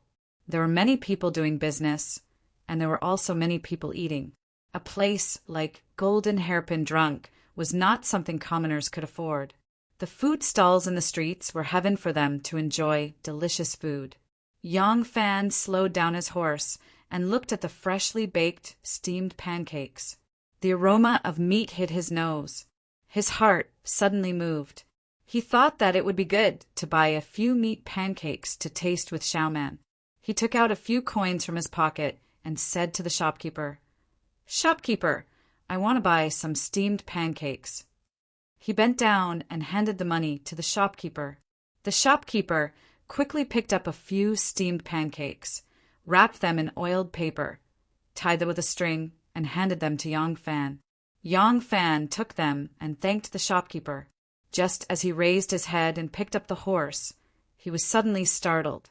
In front of him, 4 fine horses came side by side. The long street was originally very wide, but the distance between the 4 horses was very even, occupying the entire street. There were knights on all 4 horses with swords on their waists. There were also several rows of knights behind them. The pedestrians on the street saw that these people were acting strangely. Although they saw that the main street was occupied by them, they didn't dare to scold them. They all moved to avoid them. Some clever peddlers saw that the situation was not good and moved their stalls to the side of the road as much as possible. Yang Fan turned his head and saw the same situation behind him. There were 4 rows of knights horizontally and 6 or 7 rows vertically. They were galloping forward at an even speed, and the knights on the horses were slowly unsheathing their swords. Yang Fan tied the oiled paper bag to the saddle bridge and calmly looked at the approaching knights. They were all wearing arrow sleeves, black silk hats, and leather belts around their waists. They were in an orderly formation. Their necks were straight, and even their movements of unsheathing their swords were uniform. Yang Fan's eyes couldn't help but slightly narrow. These people were obviously not officers and soldiers, but private soldiers raised by rich and powerful families. These private soldiers raised by rich and powerful families were originally soldiers who had retired from the army. They were well trained and were like a real army, not a motley crew. These people's target was obviously him. Who else could it be that wanted to deal with him and had such power? Yang Fan almost immediately thought of the other party's identity. The steamed biscuit seller was a middle-aged man in his early 40s. He had a long beard and a stocky figure. Because he was busy with business, the upper half of his back was soaked in sweat. At this moment, the sweat on his face seemed to have increased. He looked with terror at the approaching green-clothed knights from both ends of the street, not knowing what to do. Yang Fan smiled at him and said, "Shopkeeper, there's nothing for you to do here. Go back to the house and hide." Oh. The shopkeeper seemed to wake up from a dream and hurriedly ran back into the house. Yang Fan smiled and said, "Shopkeeper, let me borrow your pole." The shopkeeper didn't even turn his head and ran back into the house like a wisp of smoke. Yang Fan stretched out his hand and pulled out one of the wooden poles supporting the shed. The steamed biscuit stall was originally supported by 4 wooden poles. With one missing, a corner of the stall was lowered, but it did not collapse. Yang Fan held the pole in his hand and pinched its weight. He exerted his strength with both arms and suddenly shook the pole. With a wong sound, a flower blossomed on the pole. It was not tough enough, but the thickness was suitable and very sturdy. Yang Fan switched to holding the pole with one hand and hid half of it under his elbow. He pointed it up, and with his other hand holding the horse's reins, he suddenly kicked the horse. Almost at the same time he moved, the knights on both ends of the street also increased the speed of their horses. With their sharp blades raised high, they charged forward with a murderous roar. Yang Fan lifted the horse and moved forward, completely relying on his legs to control the horse. The pole in his hand rolled up and down, moving forward rapidly. His strength was continuous, and he could use it as he wished. The pole in his hand seemed to be alive. Although the opponents were also experts, they were still lacking by more than a level compared to him. Using brute force to defeat 10 people was not a superior pole technique. Brilliant pole techniques also relied on skill to win. The pole in Yang Fan's hand only had a defensive range of 7 feet and an offensive range of less than 10 feet. As he charged down, his hand only spread out 7 inches below left and right. His pole was like a tiger, advancing and retreating, dodging and dodging, protecting his body. With a sudden attack, it was like a rainbow drinking a stream, and someone would definitely fall from the horse. As the saying goes, a spear pierces a point and a pole sweeps a piece. In this kind of chaotic battle where one was fighting against many, a pole in hand was indeed an excellent weapon. As Yang Fan charged down, there were already more than 10 empty horses behind him. The knights on the horses were either swept off or knocked off. Some of them were seriously injured and lying on the ground, groaning in pain. Those with light injuries were limping and struggling to get back on their horses. But at the same time, more warriors rushed up with a roar. Their blades flashed like the sun shining on a dragon scale. Suddenly, with a kacha sound, the pole in Yang Fan's hand was cut in half. The knights pounced on him like a pack of wolves. Chapter 377. In the back garden of Princess Taiping's mansion, Li Lingyue was wearing a peacock gown, a red pomegranate skirt, and a mandarin duck embroidered belt. She was holding a silk fan painted with albizia flowers and was walking slowly among the flowers. Two leopard cats with tiger stripes sometimes jumped into the flowers to catch butterflies, and sometimes ran to her feet and squirmed in her skirt. Princess Taiping usually did not like to raise cats, but somehow she knew that the long-faced Arhut raised by Xiao Man and the 1,000 Wenqian she sent to the palace were both bought by Yang Fan. Princess Taiping suddenly became interested in cats, so she gave an order and raised 2 cute, heterogeneous cats in her mansion. There was no palace made beside her, only a shrewd family member in green clothes and a small hat. He was Princess Taiping's coachman. Don't think that a coachman was a very low position among the servants. In fact, it was not. A coachman in ancient times was like a car driver for a modern official. Only the most trusted people could be a coachman. This coachman, who had once pretended to be Yang Fan, was called Su Haud. Although he looked a little flamboyant, he actually did things as his name suggested. He was very steady and meticulous. Otherwise, how could he be put in an important position by Princess Taiping? Su Haud's voice became a little muffled. Princess Taiping smiled faintly and bent down to pick up a kitten. She gently stroked its fur and said, "You are just passing on the message. You can say it. I don't want to listen to your modified words. You should learn from what he said." "Yes." Su Haud agreed and repeated the words that Wu Yuji scolded her. Although he did not use the same tone as Wu Yuji, Princess Taiping could naturally hear the hatred in Wu Yuji's heart after hearing such vicious insults. She slightly raised her willow leaf-like eyebrows and said, as if nothing had happened, "Oh, what did Yang Fan say?" Su Haud repeated what Yang Fan said. Princess Taiping suddenly stopped and turned her head. She lightly asked, "Did he really say that?" Su Haud put down his hands and said, "I dare not deceive the princess." Princess Taiping suddenly turned around. She thought to herself, "He said I am unparalleled in beauty, a peerless beauty in the world, but as a man who wouldn't be moved." Princess Taiping hurriedly took a few steps forward and passed through a cluster of flowers. Amidst the swaying flowers, her eyes quietly curved like a crescent moon. "You can continue." "Yes." The prince consort flew into a rage, he said. Su Haud repeated the conversation between Wu Yuji and Yang Fan to Princess Taiping from beginning to end. Princess Taiping could not stand still. In her heart, she kept repeating Yang Fan's words. Her Royal Highness got married at the age of 16. She and Prince Consort Shui were husband and wife for 7 years. She adhered to the womanly virtues and loved each other deeply. In the world, there has never been a word that could slander her. Princess Taiping tasted it several times. Suddenly her nose turned sour. Tears were about to flow down. She did not care about the slander of the world, but she did not want to be looked down upon by Yang Fan from the bottom of her heart. It was true that in front of Yang Fan, she had done a lot of provocative things. But to be honest, was she really a dissolute woman? As a princess, if she only wanted a handsome and tall man, it was not difficult to find a man who was even more handsome and tall than Yang Fan.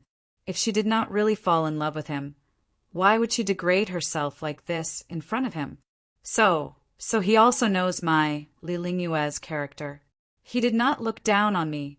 2 clear tears, finally, could not help falling into the cluster of flowers. At this moment, Taiping's heart was blooming. She felt that everything she had done for him was worth it. At this moment, another family member hurriedly ran over, shouting from afar, "Princess! Princess! Things are not good." Lord Consort brought many brave family warriors and hacked that Yang Fan to death on the long street. When Princess Taiping heard this, she could not help but turn pale with fright. She threw away the cat in her bosom and did not bother to go around the small path. She hurriedly passed through the cluster of flowers and rushed to the front of that person. She asked with a trembling voice, "What did you say, Yang Fan? What happened to Yang Fan?" That family member ran until he was out of breath. Panting heavily, he said, "Oh, Lord Consort, brought a lot of people and trapped young Fan on the long street. He could not escape Lord Consort's people. All carried knives. Princess Taiping could not restrain herself and hurriedly interrupted him. You said, Yang Fan was... What happened to him? When she thought of the word hacked to death, she was frightened and did not dare to say it out loud. That family member said, He must have been hacked to death.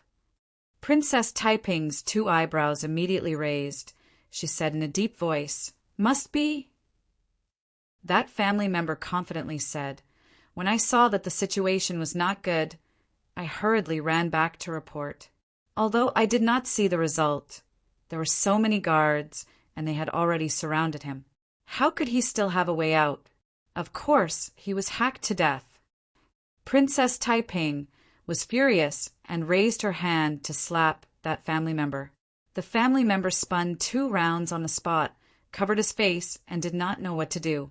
Princess Taiping frowned and shouted to Su Hodao sternly, Prepare the horse!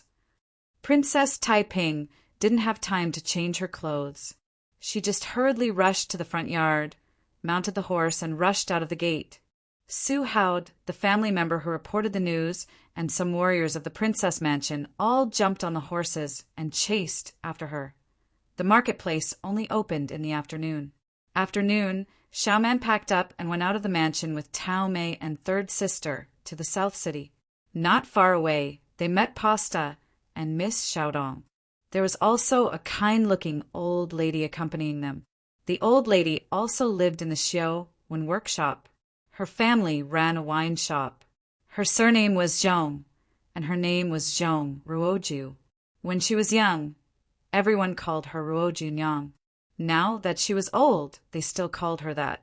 Ruoju Nyang was entrusted by Auntie Ma and Auntie Hua to help Miss Xiaodong in marriage. Speaking of which, the marriage she was talking about was not an outsider, it was Chu Kuanga. Naturally, it was because Ma Chiao was the middleman. But as a man, it was not appropriate for him to be the matchmaker. Ruo Jinyang was very attentive to this matchmaking task. Today, she found Xiaodong and accompanied by Pasta. They came to the South City to get some new cloth to make some new clothes for Miss Xiaodong. This matter had already been discussed by several aunties in private, but Chu Kuanga had not mentioned it yet. They planned to ask Ma Chiao to invite Chu Kuanga and Miss Xiaodong to have a marriage. The matter of Yang Fan being imprisoned, Pasta and Miss Xiaodong did not know. The common people only knew that a lot of high-ranking officials had been arrested recently. They had also heard a little about the Prime Minister. But officials like Yang Fan belonged to the weight category. Ma Chiao knew that Pasta and Yang Fan were like brother and sister. He was afraid that she would be worried, so he did not tell her about this matter. Today, Ruo Junyang brought the young lady and daughter-in-law to the South City. On the way, she casually talked about the love affair of Princess Taiping. Only then did Pasta and Xiaodong know that something had happened to Yang Fan. Fortunately, now that Yang Fan had been safely released from prison, the two did not need to worry too much. But since they knew that such a thing had happened, they naturally had to come and take a look. Ruo Junyang had no choice but to accompany them. When the 3 of them arrived, Xiaoman was about to go out. Xiaoman wanted to invite the 3 of them into the mansion. As a result, the 3 of them asked where Xiaoman was going, and Yang Fan was not at home. So they cooperated and went to the South City. Along the way, Xiaoman told the story of how her husband was imprisoned and rescued. As for why Princess Taiping stood up for Yang Fan, Xiaoman naturally could not admit the rumors. The reason she found was roughly similar to what Yang Fan had said in the Golden Hairpin Drunk. This could be considered as a husband and wife of one mind. Ruo Junyang, Xiaodong, and Pasta naturally would not ask this question. After Xiaoman vaguely answered it, she asked about Xiaodong's marriage. Knowing that the person Ruo Junyang was going to introduce to her was Chu Kuanga, Xiaoman was happy to see it happen, and said a lot of good things about Chu Kuanga. Miss Xiaodong still had a face of hesitation. Pasta said, although Chu Kuanga is a little older, it is not too outrageous. Besides, he is a dignified officer of the Jinwu Wei. I heard from Xiao Ge that he will soon be promoted to brigade commander. Such a Lang Jun, What do you have to be dissatisfied with? Miss Xiaodong timidly said, This Brother Chu, I seem to have seen him on the day of Erlang's marriage. Brother Chu's body is so strong, his arm is thicker than my waist. He looks so scary, I'm afraid. I'm not a good match for him. Pasta smiled and said, You little girl, do you want to find a sickly person to be satisfied? Carefully looking at Miss Xiaodong's delicate figure, and then thinking of Chu Kuange's lion-like physique, there was really a big difference between the burly and petite ones. Pasta couldn't help but cover his mouth and snicker. Ruo Junyang heard Xiaodong's worry and said indifferently, Hey, you little girl, what are you worried about? Annie is someone who has been through this. Let me tell you, us women have the bones of a camel. If you lie down somewhere and a bag that weighs dozens of kilograms presses on you, you won't be able to breathe. But if this bag is a man, then it is different. Even if he is 8 feet tall, burly and majestic, and weighs more than 200 kilograms, it is not enough to press on you. He still has to smash down, ram down, and stab down. Hey, not only will you not feel uncomfortable, the harder he works, the more comfortable you will be. Ruo Junyang had been selling wine when she was young, and most of the people who liked to drink did not have a filter on their mouths. Ruo Junyang had long been used to it. When she was young, she didn't even blush when she talked dirty with others. Now that she was older, it was needless to say. When she said this, Miss Xiaodong didn't really understand and really didn't have any reaction. Instead, Pasta and Xiaoman blushed, especially Xiaoman, who had just had a melon last night. At this time, after hearing Ruo Junyang's words, her face was really as red as a pomegranate flower. Chapter 378. Recalling Ruo Junyang's words, Xiaoman suddenly remembered last night when she and her Langjun were lovey-dovey. He also said something about the 48 tremors, that he would wait until her body could withstand it before he tried it with her. Xiaoman only thought of how hard it was for him to withstand last night's bravery. She really did not know how she could withstand the 48 tremors. However, according to what Ruo Junyang had said, could it make people happier? My God! I was already in a state of euphoria last night. How much more pleasure do I have to endure? As Xiaoman thought about it, she felt a burst of excitement. At this time, they had already arrived at the entrance of the southern city. Just as they were about to turn into the southern city, they saw many people dragging women and children out of the square opposite them.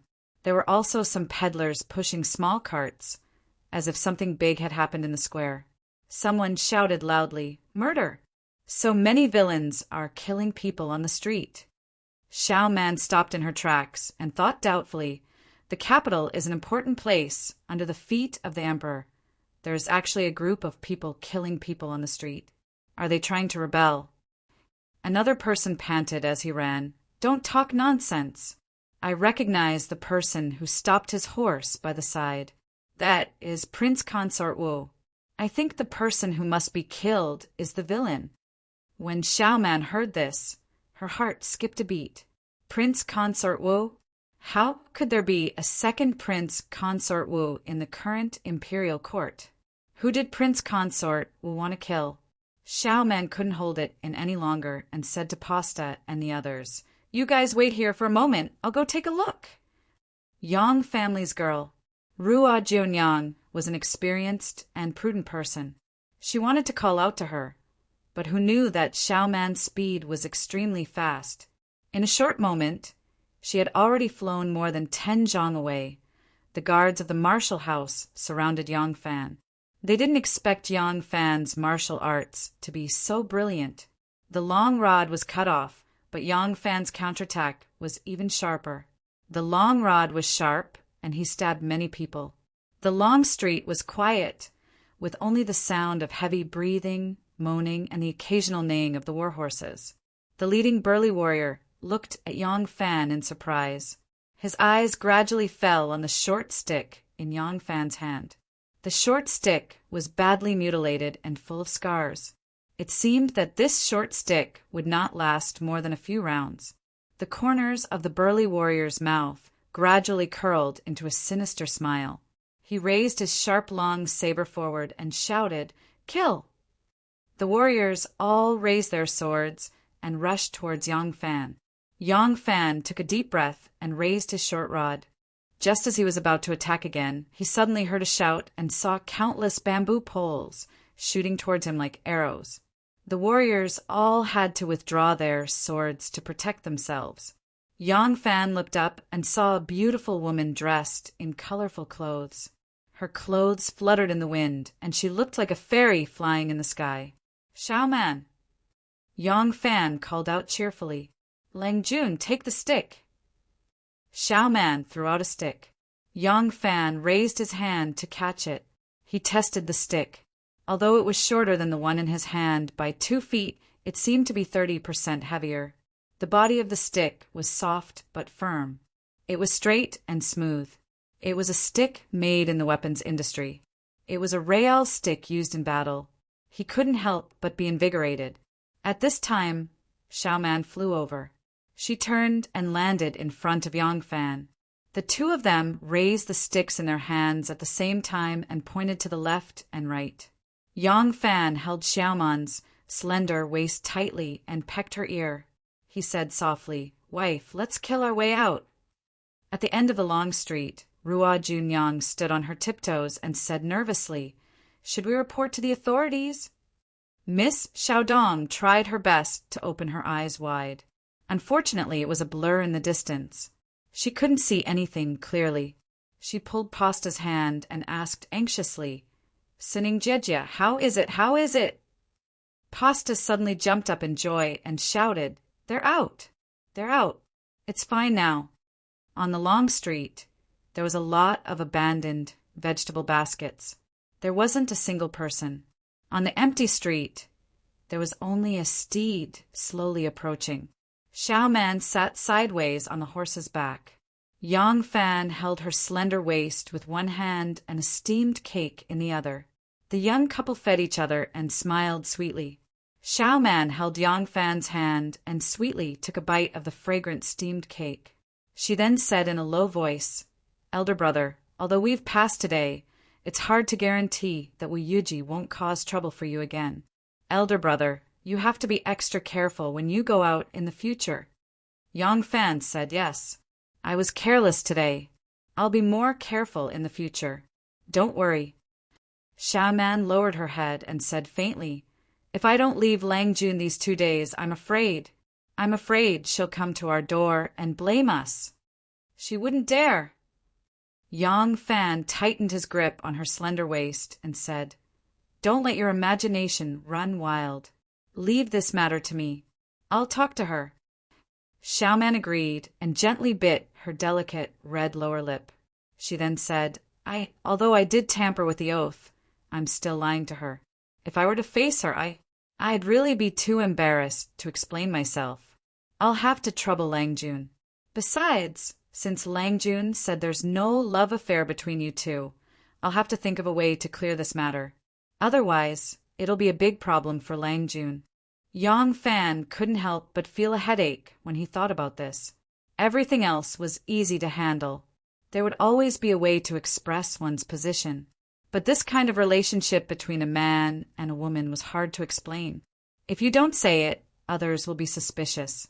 If you explain it, it will only make things worse. Even if you use some ruthless method to prove that there's absolutely no relationship between you and the other party, others will only think that you've turned love into hate. What can you do? Although Yang Fan didn't have a clue, he didn't want Xiao Man to worry about him. He gently comforted her. "Don't worry, I'll settle this with her." Princess Taiping had just arrived at the intersection of the long street when she suddenly saw a horse galloping towards her. Su Haud had sharp eyes and shouted, "Princess, that's Quan Han." Princess Taiping took a look. It was indeed Quan Han from her residence. Taiping had sent a total of 3 people. This was the last one. Princess Taiping reined in her horse. Seeing Quan Han approaching, she didn't dare to ask a question. Her small hands held the reins tightly. Her palms were full of sweat. Quan Han saw the princess and a group of people waiting on the street from afar. He quickly came over and said to Princess Taiping, "Princess, the prince consort sent a lot of guards." Princess Taiping asked in a deep voice, "What's the result?" Quang Han hurriedly said, "Fortunately, Yang Fan's martial arts are excellent. The prince consort's men are no match for him." At the crucial moment, Madame Yang also arrived. The husband and wife beat the prince consort's men into a sorry state. They've now escaped. Princess Taiping's hanging heart immediately calmed down. She pondered for a while and urged her horse. "Let's return to the residence." Princess Taiping returned to the gate of the mansion and got off the horse. All the family members and bodyguards also got off the horse. Princess Taiping threw the horsewhip to a bodyguard and was about to walk into the mansion. She suddenly saw the family member who came to report after Su Haod and said lightly, "Wu Yudao, pack up and report to Mount Mang Field." Wu Yudao stood blankly and was momentarily at a loss of what to do. All the guards passed by him and gave him a sympathetic look. Mount Mang's field was one of Princess Taiping's properties. It was about 100 hectares of land. A field was set up to manage the tenant farmers and also to raise some horses for Princess Taiping. When they got there, they would have to deal with a bunch of bumpkins. Their work was not much better than that of the tenant farmers. There would be the head steward of the princess residence, who would collect the rent. Every autumn, they would not be able to make any profit. If they went there, their future would be ruined. From start to finish, Wu Yudao did not know what he had done wrong. Why was he exiled? Princess Taiping returned to the reception hall of the residence and sat down. She first drank a cup of wine to calm herself down. She then coldly ordered the housekeeper, Zhou Min, who had rushed over after hearing the news, "Go, wait for Fuma to return and tell him to come see me." Wu Yuji and Wu Yoshu turned into the gate of Shangshan workshop. Behind them, there were a few dejected warriors. More than half of them were missing. Some were seriously injured and had to be supported by other warriors to see a doctor. The warriors that came with them usually thought highly of themselves and always held their heads high when they went out. Now that they were beaten by the husband and wife, they were really not discouraged. Trash! Really a bunch of trash. What's the use of raising you? Wu Yuji was unable to restrain his anger. He raised his hand and whipped a guard. The guard shivered in pain, but did not dare to refute. Wu Yoshu advised, "Third brother, forget it. Today we failed because we didn't expect him to be so skilled in martial arts. Next time we go prepared, we will definitely be able to kill him on the spot." Wu Yuji fiercely nodded and said, "Good. Later I will get some crossbows from the army. No matter how skilled he is, will he be able to escape the crossbows barrage? Humph." Wu Yoshu heard that they were going to use crossbows and felt slightly uneasy. He said, "Next time we will just pick more skilled people to go. How can we use crossbows at will?" "If the emperor blames us," Wu Yuji angrily said, "a kind person will be bullied. A kind horse will be ridden. I have already thought it through. At this time, the bigger the better. As long as I kill Yang Fan, this matter will become public, and the emperor will lose face. I am the emperor's nephew, and Taiping is the emperor's daughter. The emperor will not be afraid of this scandal spreading all over the world and will only punish me. Besides, even if he punishes me, at worst I will not be the great general of the inner guards. The emperor will not want me to pay for Yang Fan's life." Wu Yuji said angrily and arrived in front of the princess mansion. The warriors they brought were from Wu Yuji's mansion and Wu Yoshu's mansion. Wu Yoshu took them away while Wu Yuji dismounted and entered the mansion. As soon as Wu Yuji entered, he saw steward Li Yi respectfully standing in front of the screen wall. Behind him were two fat sumo women. Li Yi had a harmless smile on his face. When he saw him, he bowed deeply and said, "Fuma has returned." Li Yi was part of Princess Taiping's dowry when she married Shuai.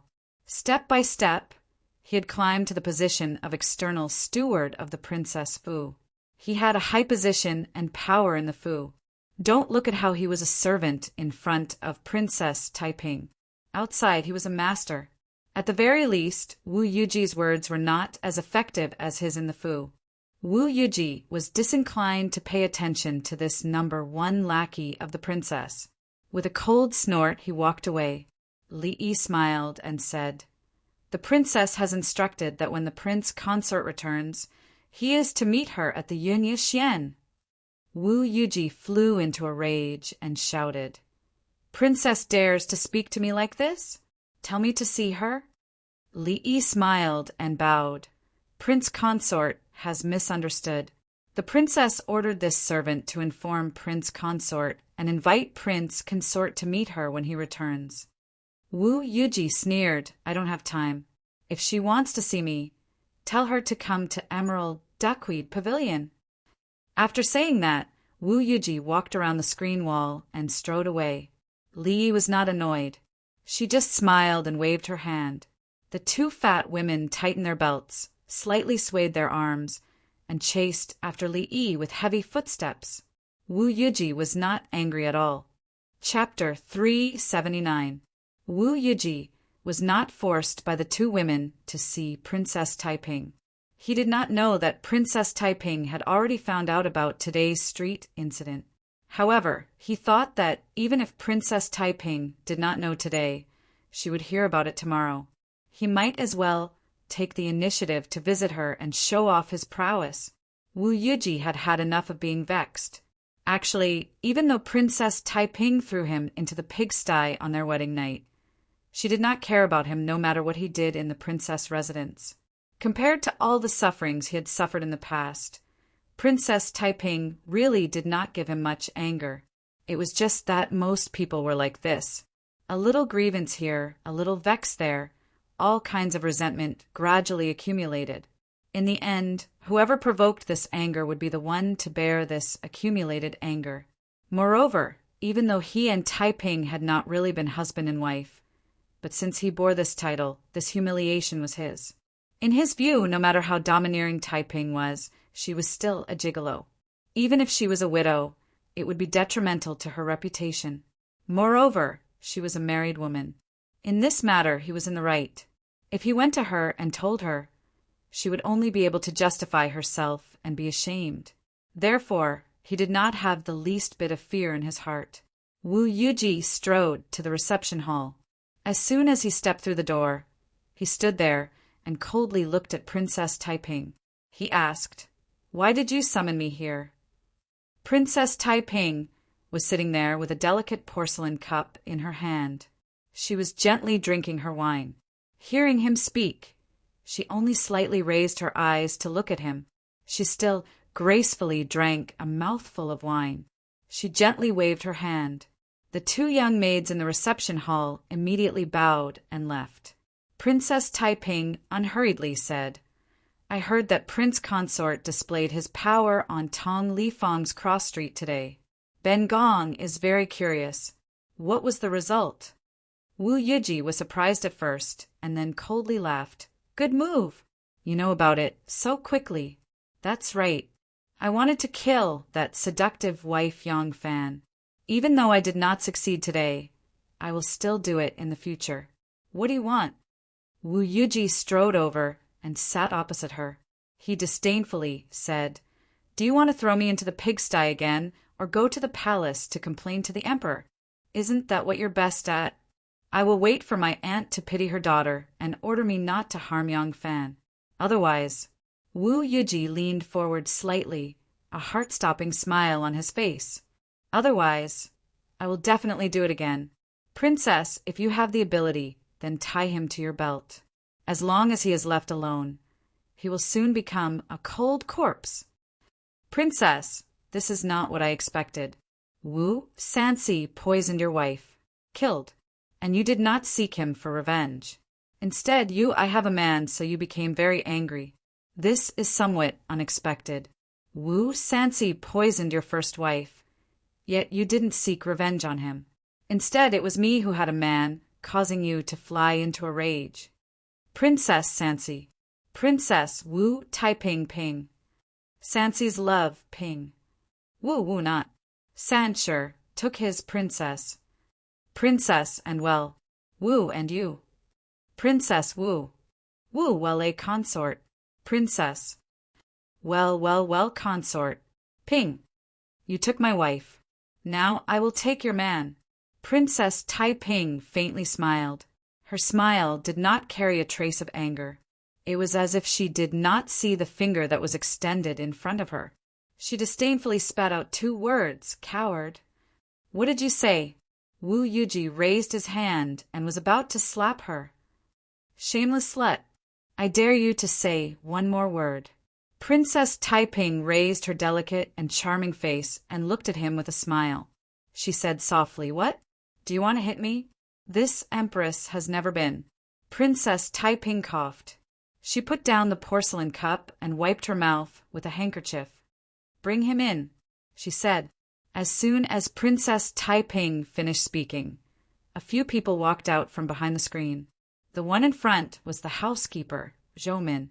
She bowed and said, This servant greets Princess and Prince Consort. Behind her was a pretty girl. She looked to be about 16 or 17 years old. She cried out in surprise when she saw Wu Yuji. Prince Consort. She was about to pounce over, but there were 2 female sumo wrestlers standing behind her who were even more muscular than the men. Each of them stretched out a hand and lightly held onto her arm, preventing her from moving an inch. Chinyu Yu. Wu Yuji cried out. Why did you bring my Chinyu here? Wu Yuji glared at Princess Taiping. Princess Taiping ignored him. She turned to Zhou Min and asked, Have you found the whereabouts of the 2 men I asked you to investigate? Zhou Min said respectfully, This servant has already looked into it. They are currently living in Linru County's Sijiao Archway, 2nd Bend, 1st Alley. They have already entered the county school. There are 2 brothers named Sun Lin and Sun Dong. Wu Yuji took 3 steps back and sat on his butt. His face was ashen. He looked at Princess Taiping as if he had seen a snake or scorpion. He stammered, Ooh. Princess Taiping waved her hand and Zhou Min bowed and retreated. The 2 fat matrons also brought the little beauty, called Qian Yu, away. Qian Yu was pulled by the 2 fat matrons and had no choice but to leave.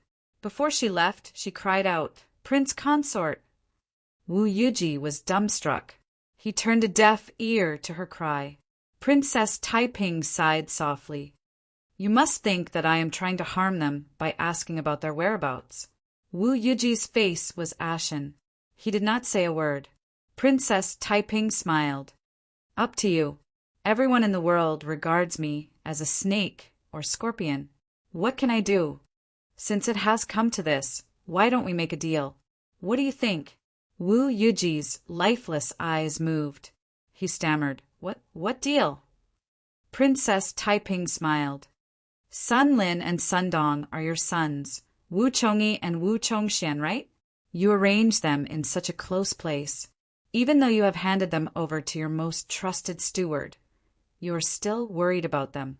That's right. They're your own flesh and blood. And that Miss Chinyu, I heard that she is pregnant. Is that right? Wu Yuji jumped up as if he was stung. His face was distorted. What do you want? What do you want? Princess Taiping said, I don't want anything. Wu Chongyi and Wu Chongxian have lost their mother. Their father is not always by their side. They are really pitiful. How about this? You can bring them back, but don't change their surnames. I don't mind. I am afraid that mother will harm them if she finds out. As for Miss Chinyu, Princess Taiping smiled brightly. No matter if she gives birth to a boy or a girl, I can recognize them as my own. I can also guarantee their birth in the future. What do you think? Wu Yuji clenched his teeth and breathed heavily. He was like a powerless beast in a cage. Princess Taiping looked at him with her limpid eyes. Victory was in her hands, so she was naturally calm. After a long time, Wu Yuji lowered his head and said in a low voice, You win! Very good. Princess Taiping leisurely stood up and floated out of the parlor. She walked gracefully, As long as my husband Fan lives to 100 years old, your Lady Qinyu and the child in her womb will definitely be fine. When Princess Taiping and Wu Yuji reached an agreement, Yang Fan had just returned home. Originally, after leaving Golden Hairpin drunk, he wanted to see Xiao Man and then go home to wait for Zhao Yu. But because of Wu Yuji's matter, Xiao Man was worried and wanted to go home with him. The city register and pass book that had been taken away had been taken back. He had also been acquitted. Of course, he had to explain these things to the shopkeepers to appease them. So, Yang Fan simply accompanied her to Nan City. Businessmen were especially well informed. Not only did the shopkeepers know that their masters were safe and sound, they even knew clearly about the love affair between him and Princess Taiping. When they found out that the real owner behind the scenes was Princess Taiping, they immediately became excited, as if they were royal merchants. Xiao Man used to be the Plum Blossom Internal Guard captain, and Yang Fan was the general of the Yulin with left guard. But after all, this had nothing to do with the market system under the jurisdiction of Luoyang Prefecture. They had to humble themselves to the city magistrate and other market managers and often gave them gifts. But now they were suddenly valuable, and their status was different. So, Yang Fan didn't need to appease them. They had already raised their spirits and worked very hard. Seeing this scene, Yang Fan and Xiao Man were relieved. Although they could vaguely guess where their excitement came from, they couldn't explain it clearly, and there was no need to explain it to them, so the couple could only be vague about it. Since the shops didn't panic because of the owner's imprisonment, the two of them were relieved. They only showed up at each shop, sat for a while, and accompanied Miss Xiaodong to buy a few bolts of bright and gorgeous cloth before returning to the Yang mansion. When Yang Fan returned to the mansion, Zhao Yu was already there. Zhao Yu didn't have to come so early, but since he came with the intention of apologizing, he had to show his attitude. As soon as Yang Fan returned to his mansion, Mo Xuanfei immediately ran over to report to him that someone named Zhao Yu was waiting for him in the guest hall. Looking at his enthusiasm, Yang Fan was afraid he had received some benefits from him.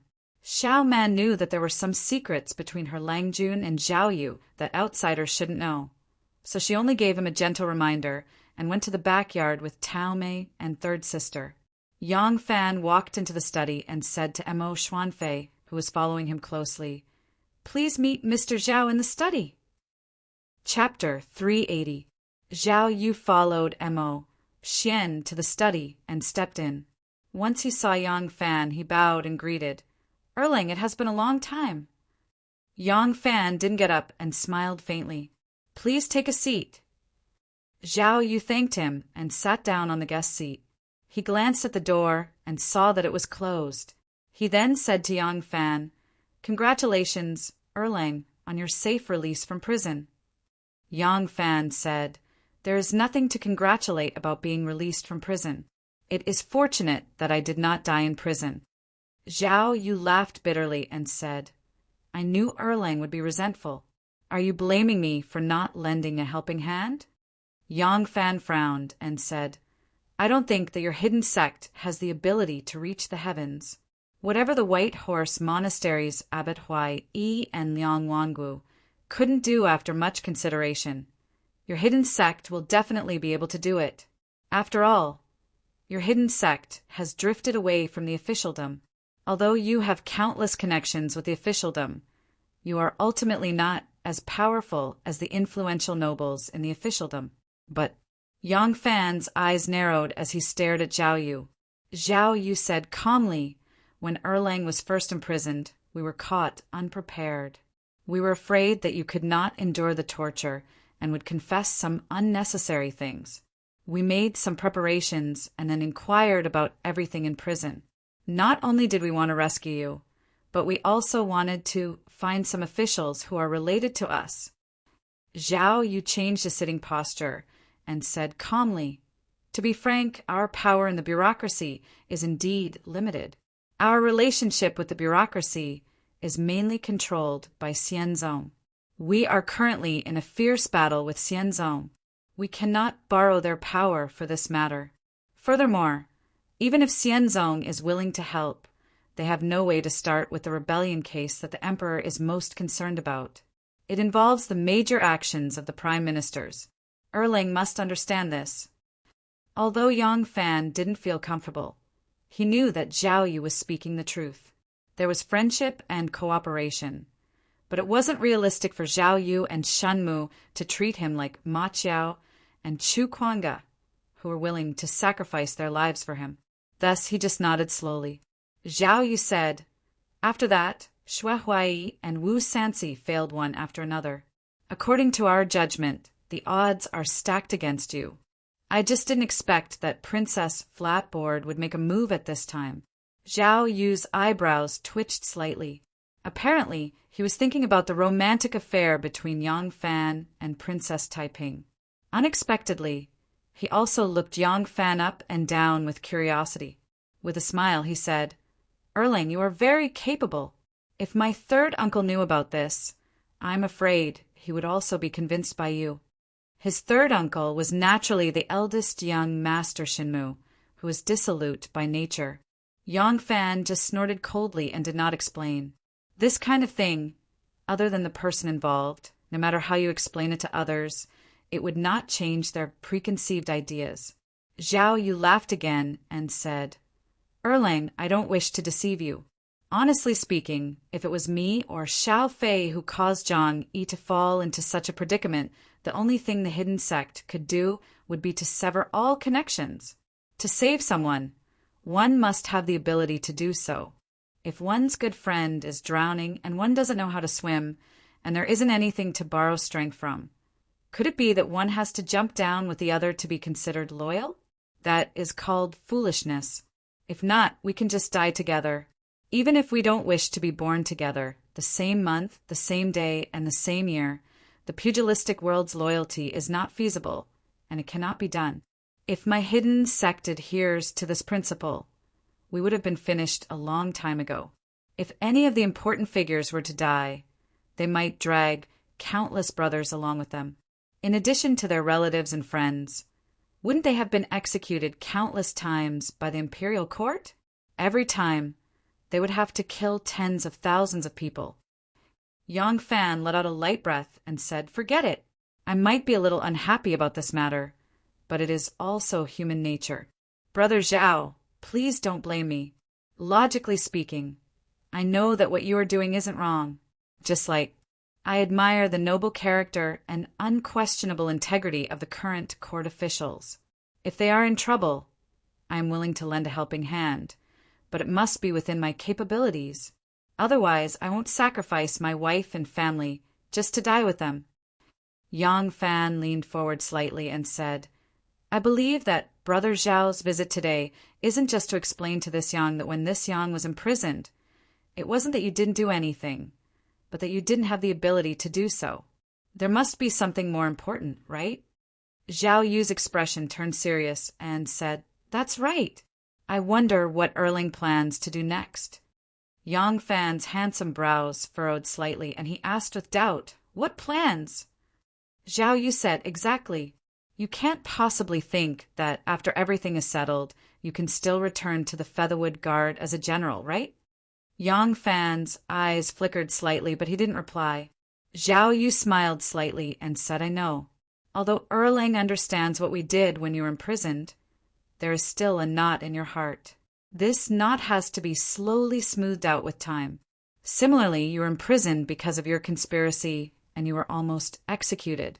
Even if we find out that you were wrongly accused, there will still be a knot in your heart, in the heart of the Emperor, and in the hearts of you and the Emperor. Before this knot is untied, will the Emperor keep you by her side as a commander of the Imperial Palace Guards and an important general to protect her life?" Hearing this, Yang Fan was startled and thought to himself, "That's right. Why didn't I think of this? In the end, I'm still young. My experience is limited, and I'm not experienced enough when it comes to matters of human nature. I'm far inferior to these merchants who specialize in figuring out the thoughts of others." Zhao Yu looked at his expression and knew that he had understood. He said, "Therefore, I came here today to remind Erlang to make plans early. No matter what, Do your best not to leave the capital. The capital is a threshold. It's easy to leave, but difficult to return.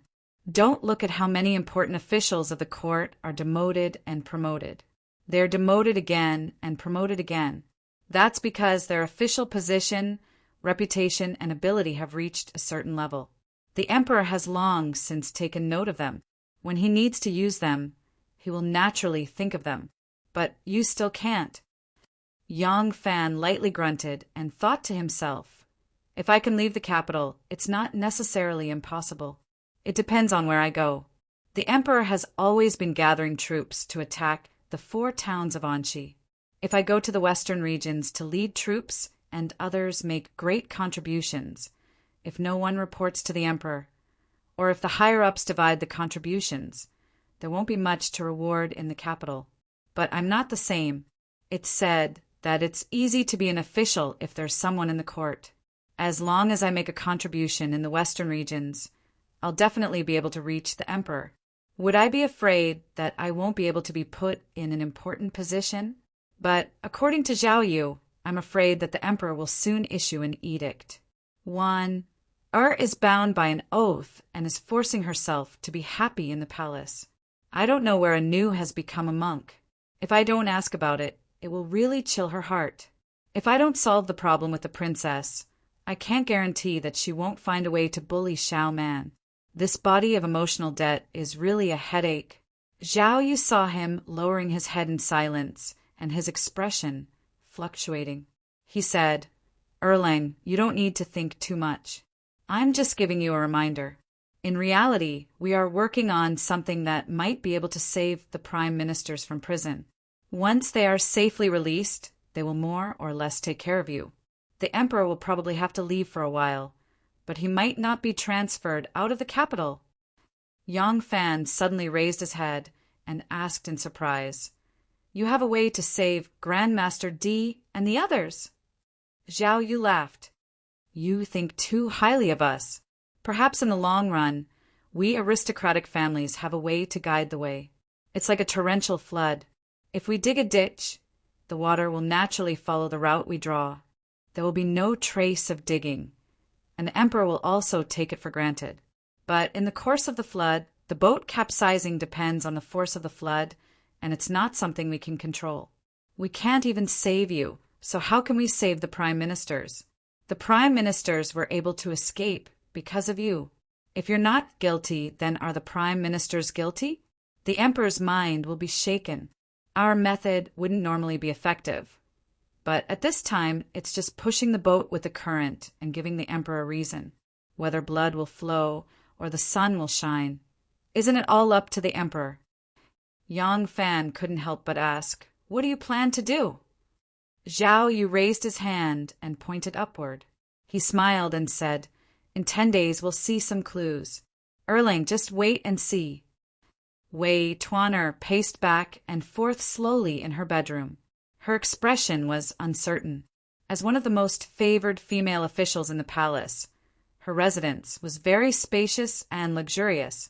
Perhaps according to the specifications, it wasn't as big as the Empress' bedroom, but the furnishings and materials in the hall were far more luxurious than the former Empress of the Tang dynasty and the current crown princess of the Zhou dynasty. The official Jing stood by the table, his eyes moving along with Wei Tuaner's movements. After a while, he couldn't help but say, Sister Tuan, other than a villa in Golden Grain Garden, 300 male and female servants, 7 shops in the north of Luoyang, 5,000 bolts of silk and satin, 1,000 ingots of gold, and 360 high-grade Persian gems. Wei Tuan glared at him and said, What do you know? Do you know how much responsibility this will entail? The official licked his thick lips and said softly, Sister Tuan, His Majesty is getting old. When His Majesty passes away, we don't know what the situation in the palace will be like. If Sister is released from the palace at that time, with this money, Sister will not have to worry about food and clothing for the rest of your life. Wei Tuaner said unhappily, Nonsense. The problem is, do you have the appetite to swallow it all? This is a matter of life and death. The official said softly, "Sister, this matter isn't easy, but it isn't difficult either. As long as you agree, I can settle this matter. In this palace, how can there be no place for us to intervene? Besides, His Majesty is looking at the Eastern Palace, and is probably an eyesore. We're just going with the flow. Sister Tuan, this opportunity doesn't come again." Chapter 381. Wei Tuan hesitated for a moment, but still shook her head. It was not risky to leak information to others, and there was plenty of profit to be made. There was no harm in doing such a thing. However, this matter was not a small matter, and she was naturally aware of the risks involved. However, if she were to reject it just like that, she would not be willing to part with such a huge fortune. Jing officials' words echoed in her heart, and Wei Tuan gradually wavered. That's right. What's so great about the Crown Prince? Who took that Crown Prince as the Crown Prince? If the Emperor had him in his heart, why would Wu Qingxi and Wu Sanxi fight for it? When they were fighting for the position of Crown Prince, who would remember that there was already a great Zhou Crown Prince? Wei Tuan thought of Wu Zetian's eldest son, Li Hong. She heard that Li Hong was personally poisoned by Wu Zetian. At that time, she was still young and did not know if the rumor was true. However, Wu Zetian's second son, Li Xian, was indeed strangled to death by Qiu Xinji under Wu Zetian's orders. What punishment did Qiu Xinji receive? Not only did he not receive any punishment, he was placed in an important position. If he was not blinded by greed and betrayed His Majesty's country in order to seize military power, his emperor's favor would not have declined. The more Wei Tuan thought about it, the hotter her heart became. Jing official quietly followed up and said, "With sister's capabilities, how can you surpass Wan? Every time you see her, Sister Tuan has to respectfully call her sister Wan. If this matter is settled, everyone in the Wu clan will remember sister's good deeds. By then, it is not impossible for sister to replace Wan and become the Minister of Internal Affairs of the great Zhou dynasty." Wei Tuan instantly stopped moving. These words completely calmed her wavering heart. She pondered for a moment and gritted her teeth. She looked fiercely at the minister of Jing and ordered in a low voice, "Make sure your hands and feet are clean. Do not leave any evidence behind." Jing official was overjoyed and quickly said, "Sister, don't worry. I will definitely settle this matter properly." After Jing official finished, she beamed with joy and left. The one who requested Yu Jingguan was naturally Lai Junqin, but Yu Jingguan had always thought it was Wu Sanxi. Lai Junqin knew that he was about to fall out of favor. The emperor had delayed the punishment of the rebels, but did not make any clear statement. It was because this mess had already reached a point where it could not be resolved peacefully. Someone had to take responsibility. The emperor was waiting for him to make the necessary move. What could Lai Junqin do? Admit that I made a confession under torture? Impossible. There was no turning back. He couldn't turn back now, nor could he stop. Otherwise, he would have to bear all the responsibility for this storm. Therefore, he could only take the risk. His value was to help the emperor bite people. He wanted to make the emperor feel unsafe, to make the emperor feel that someone had ill intentions towards her. Then, as a watchdog, he would still have his value. Wu Zetian entered the palace at the age of 14. She had spent her entire life in the palace. The years in the palace had shaped her, but also limited her. Lai Junqin believed that with his means he could let the empress continue to recognize that Lai Junqin was an indispensable right-hand man. Therefore, he decided to attack the crown prince. To be cautious, Lai Junqin did not directly appear this time. He sent someone to find eunuch Jing. He had his own spies in the palace and knew that this eunuch Jing had an ambiguous relationship with the empress' favorite, Wei Tuan. He was her closest confidant. However, even though this eunuch Jing was as greedy as Wei Tuan, he was not as shrewd as Wei Tuan. Thus, Lai Junqin chose him as the contact person. Lai Junqin used almost everything he had. Even though he did not have any particular interest in money, he had been an official for many years and had handled many major cases. Whether it was intentional or not, he had still accumulated a large amount of wealth. Now he took out almost all the wealth he could use and first bribed Eunuch Jing in Wu Sanxi's name. Everyone knew that Wu Sanxi was fighting for the throne. Furthermore, after Wu Qingxi had been defeated by him, his greatest enemy was the current crown prince. He had the most reason to do this.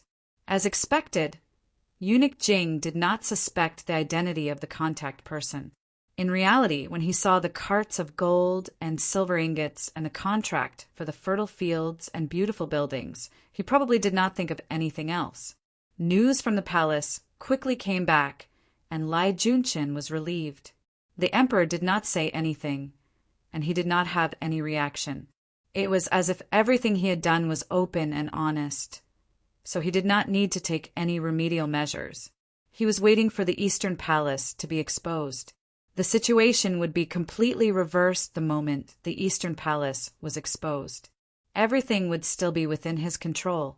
Yang Fan stood opposite the princess residence and carefully considered the countermeasures he would take after seeing Princess Taiping.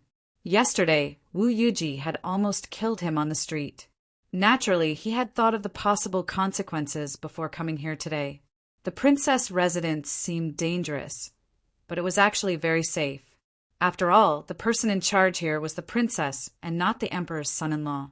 It would be best if Wu Yuji was here. He could explain things clearly to the three of them in front of the emperor's son-in-law. If Wu Yuji was not here, then he would have to have a good talk with Princess Taiping. Yang Fan had originally wanted to wait until he saw one and ask about the oath she had made before discussing the countermeasures. However, after Zhao Yu's analysis, he was worried that the court would soon punish her. He had to be the first to act. If Wu Yuji is not here, I will have to face that woman alone. How should I react then? I will treat her politely and thank her for saving my life. If we don't shed all pretense of cordiality, then we can talk. No, this woman is not moved by force or persuasion. She is as sly as a fox. Nice words will not work at all. I have to use force. When I see her, I will be angry and stern. At least I will gain the upper hand with a show of strength. I can't let her suppress me. Yes, that's it. Yang Fan had made up his mind. He walked down the long street with his head held high. He stepped up the stone steps and grabbed the bronze ring on the door. He smashed it 3 times. After a while, a lazy voice came from behind the door. Who is it? Yang Fan raised his voice and shouted, I am Yang Fan. I want to see Princess Taiping. There was silence from behind the door. Then there was a cry of surprise. It was followed by some whispering. It seemed like 2 people were arguing about something. Yang Fan listened. Fortunately, he had excellent hearing. He heard someone say, I'll open it. I'll open it. You get out of the way. What are you fighting for? Hey, he is really powerful. He dares to come here openly. Such courage. No wonder the princess likes him. Go, go, go! Amidst the chatter, the front door opened. In front of the door stood 2 members of the princess's household, dressed in black robes and little hats. They each held one door and looked at him with a very respectful expression. They did not ask him to come in, nor did they ask him to send the message. They only glanced up and down, left and right, and looked at him curiously. Yang Fan did not know whether to laugh or cry. He coughed and said, I want to see Princess Taiping. Please tell her. The 2 people seemed to wake up from a dream. They quickly said, Princess Taiping knew that you were coming. She had already ordered us to introduce you when you arrived. There was no need to tell her. Lang Jun, please. Yang Fan was stunned. Princess Taiping knew that I was coming? Thinking that his thoughts and actions had long been calculated by others, Yang Fan could not help but feel a little depressed. The 2 people from the princess's mansion opened the door and respectfully let Yang Fan in. They hurriedly closed the door. The older one rushed to say, Princess Taiping is fishing at the Moon Pavilion. Lang Jun, please. Fishing? Her man tried to kill me in the street. She doesn't know about such a big thing? Fishing. Yang Fan followed behind the family. He did not know why, but he suddenly felt like a fat fish. It was the kind that took the bait voluntarily. He was shaking his head and wagging his tail to swim to Princess Taiping's fishhook. However, it was impossible for him to retreat at this time. The family members led Yang Fan around the front courtyard and rushed to the back from the side courtyard. After a while, they arrived at the back garden. The trees and rocks were lush and green, and the pavilions were set off in the middle. Occasionally, a corner of the lofty buildings could be seen. A refreshing and pleasant aura blew over. There was a red building in front of them. The plaque above the building said Tsuaping Pavilion. Tsuaping did not match this red building.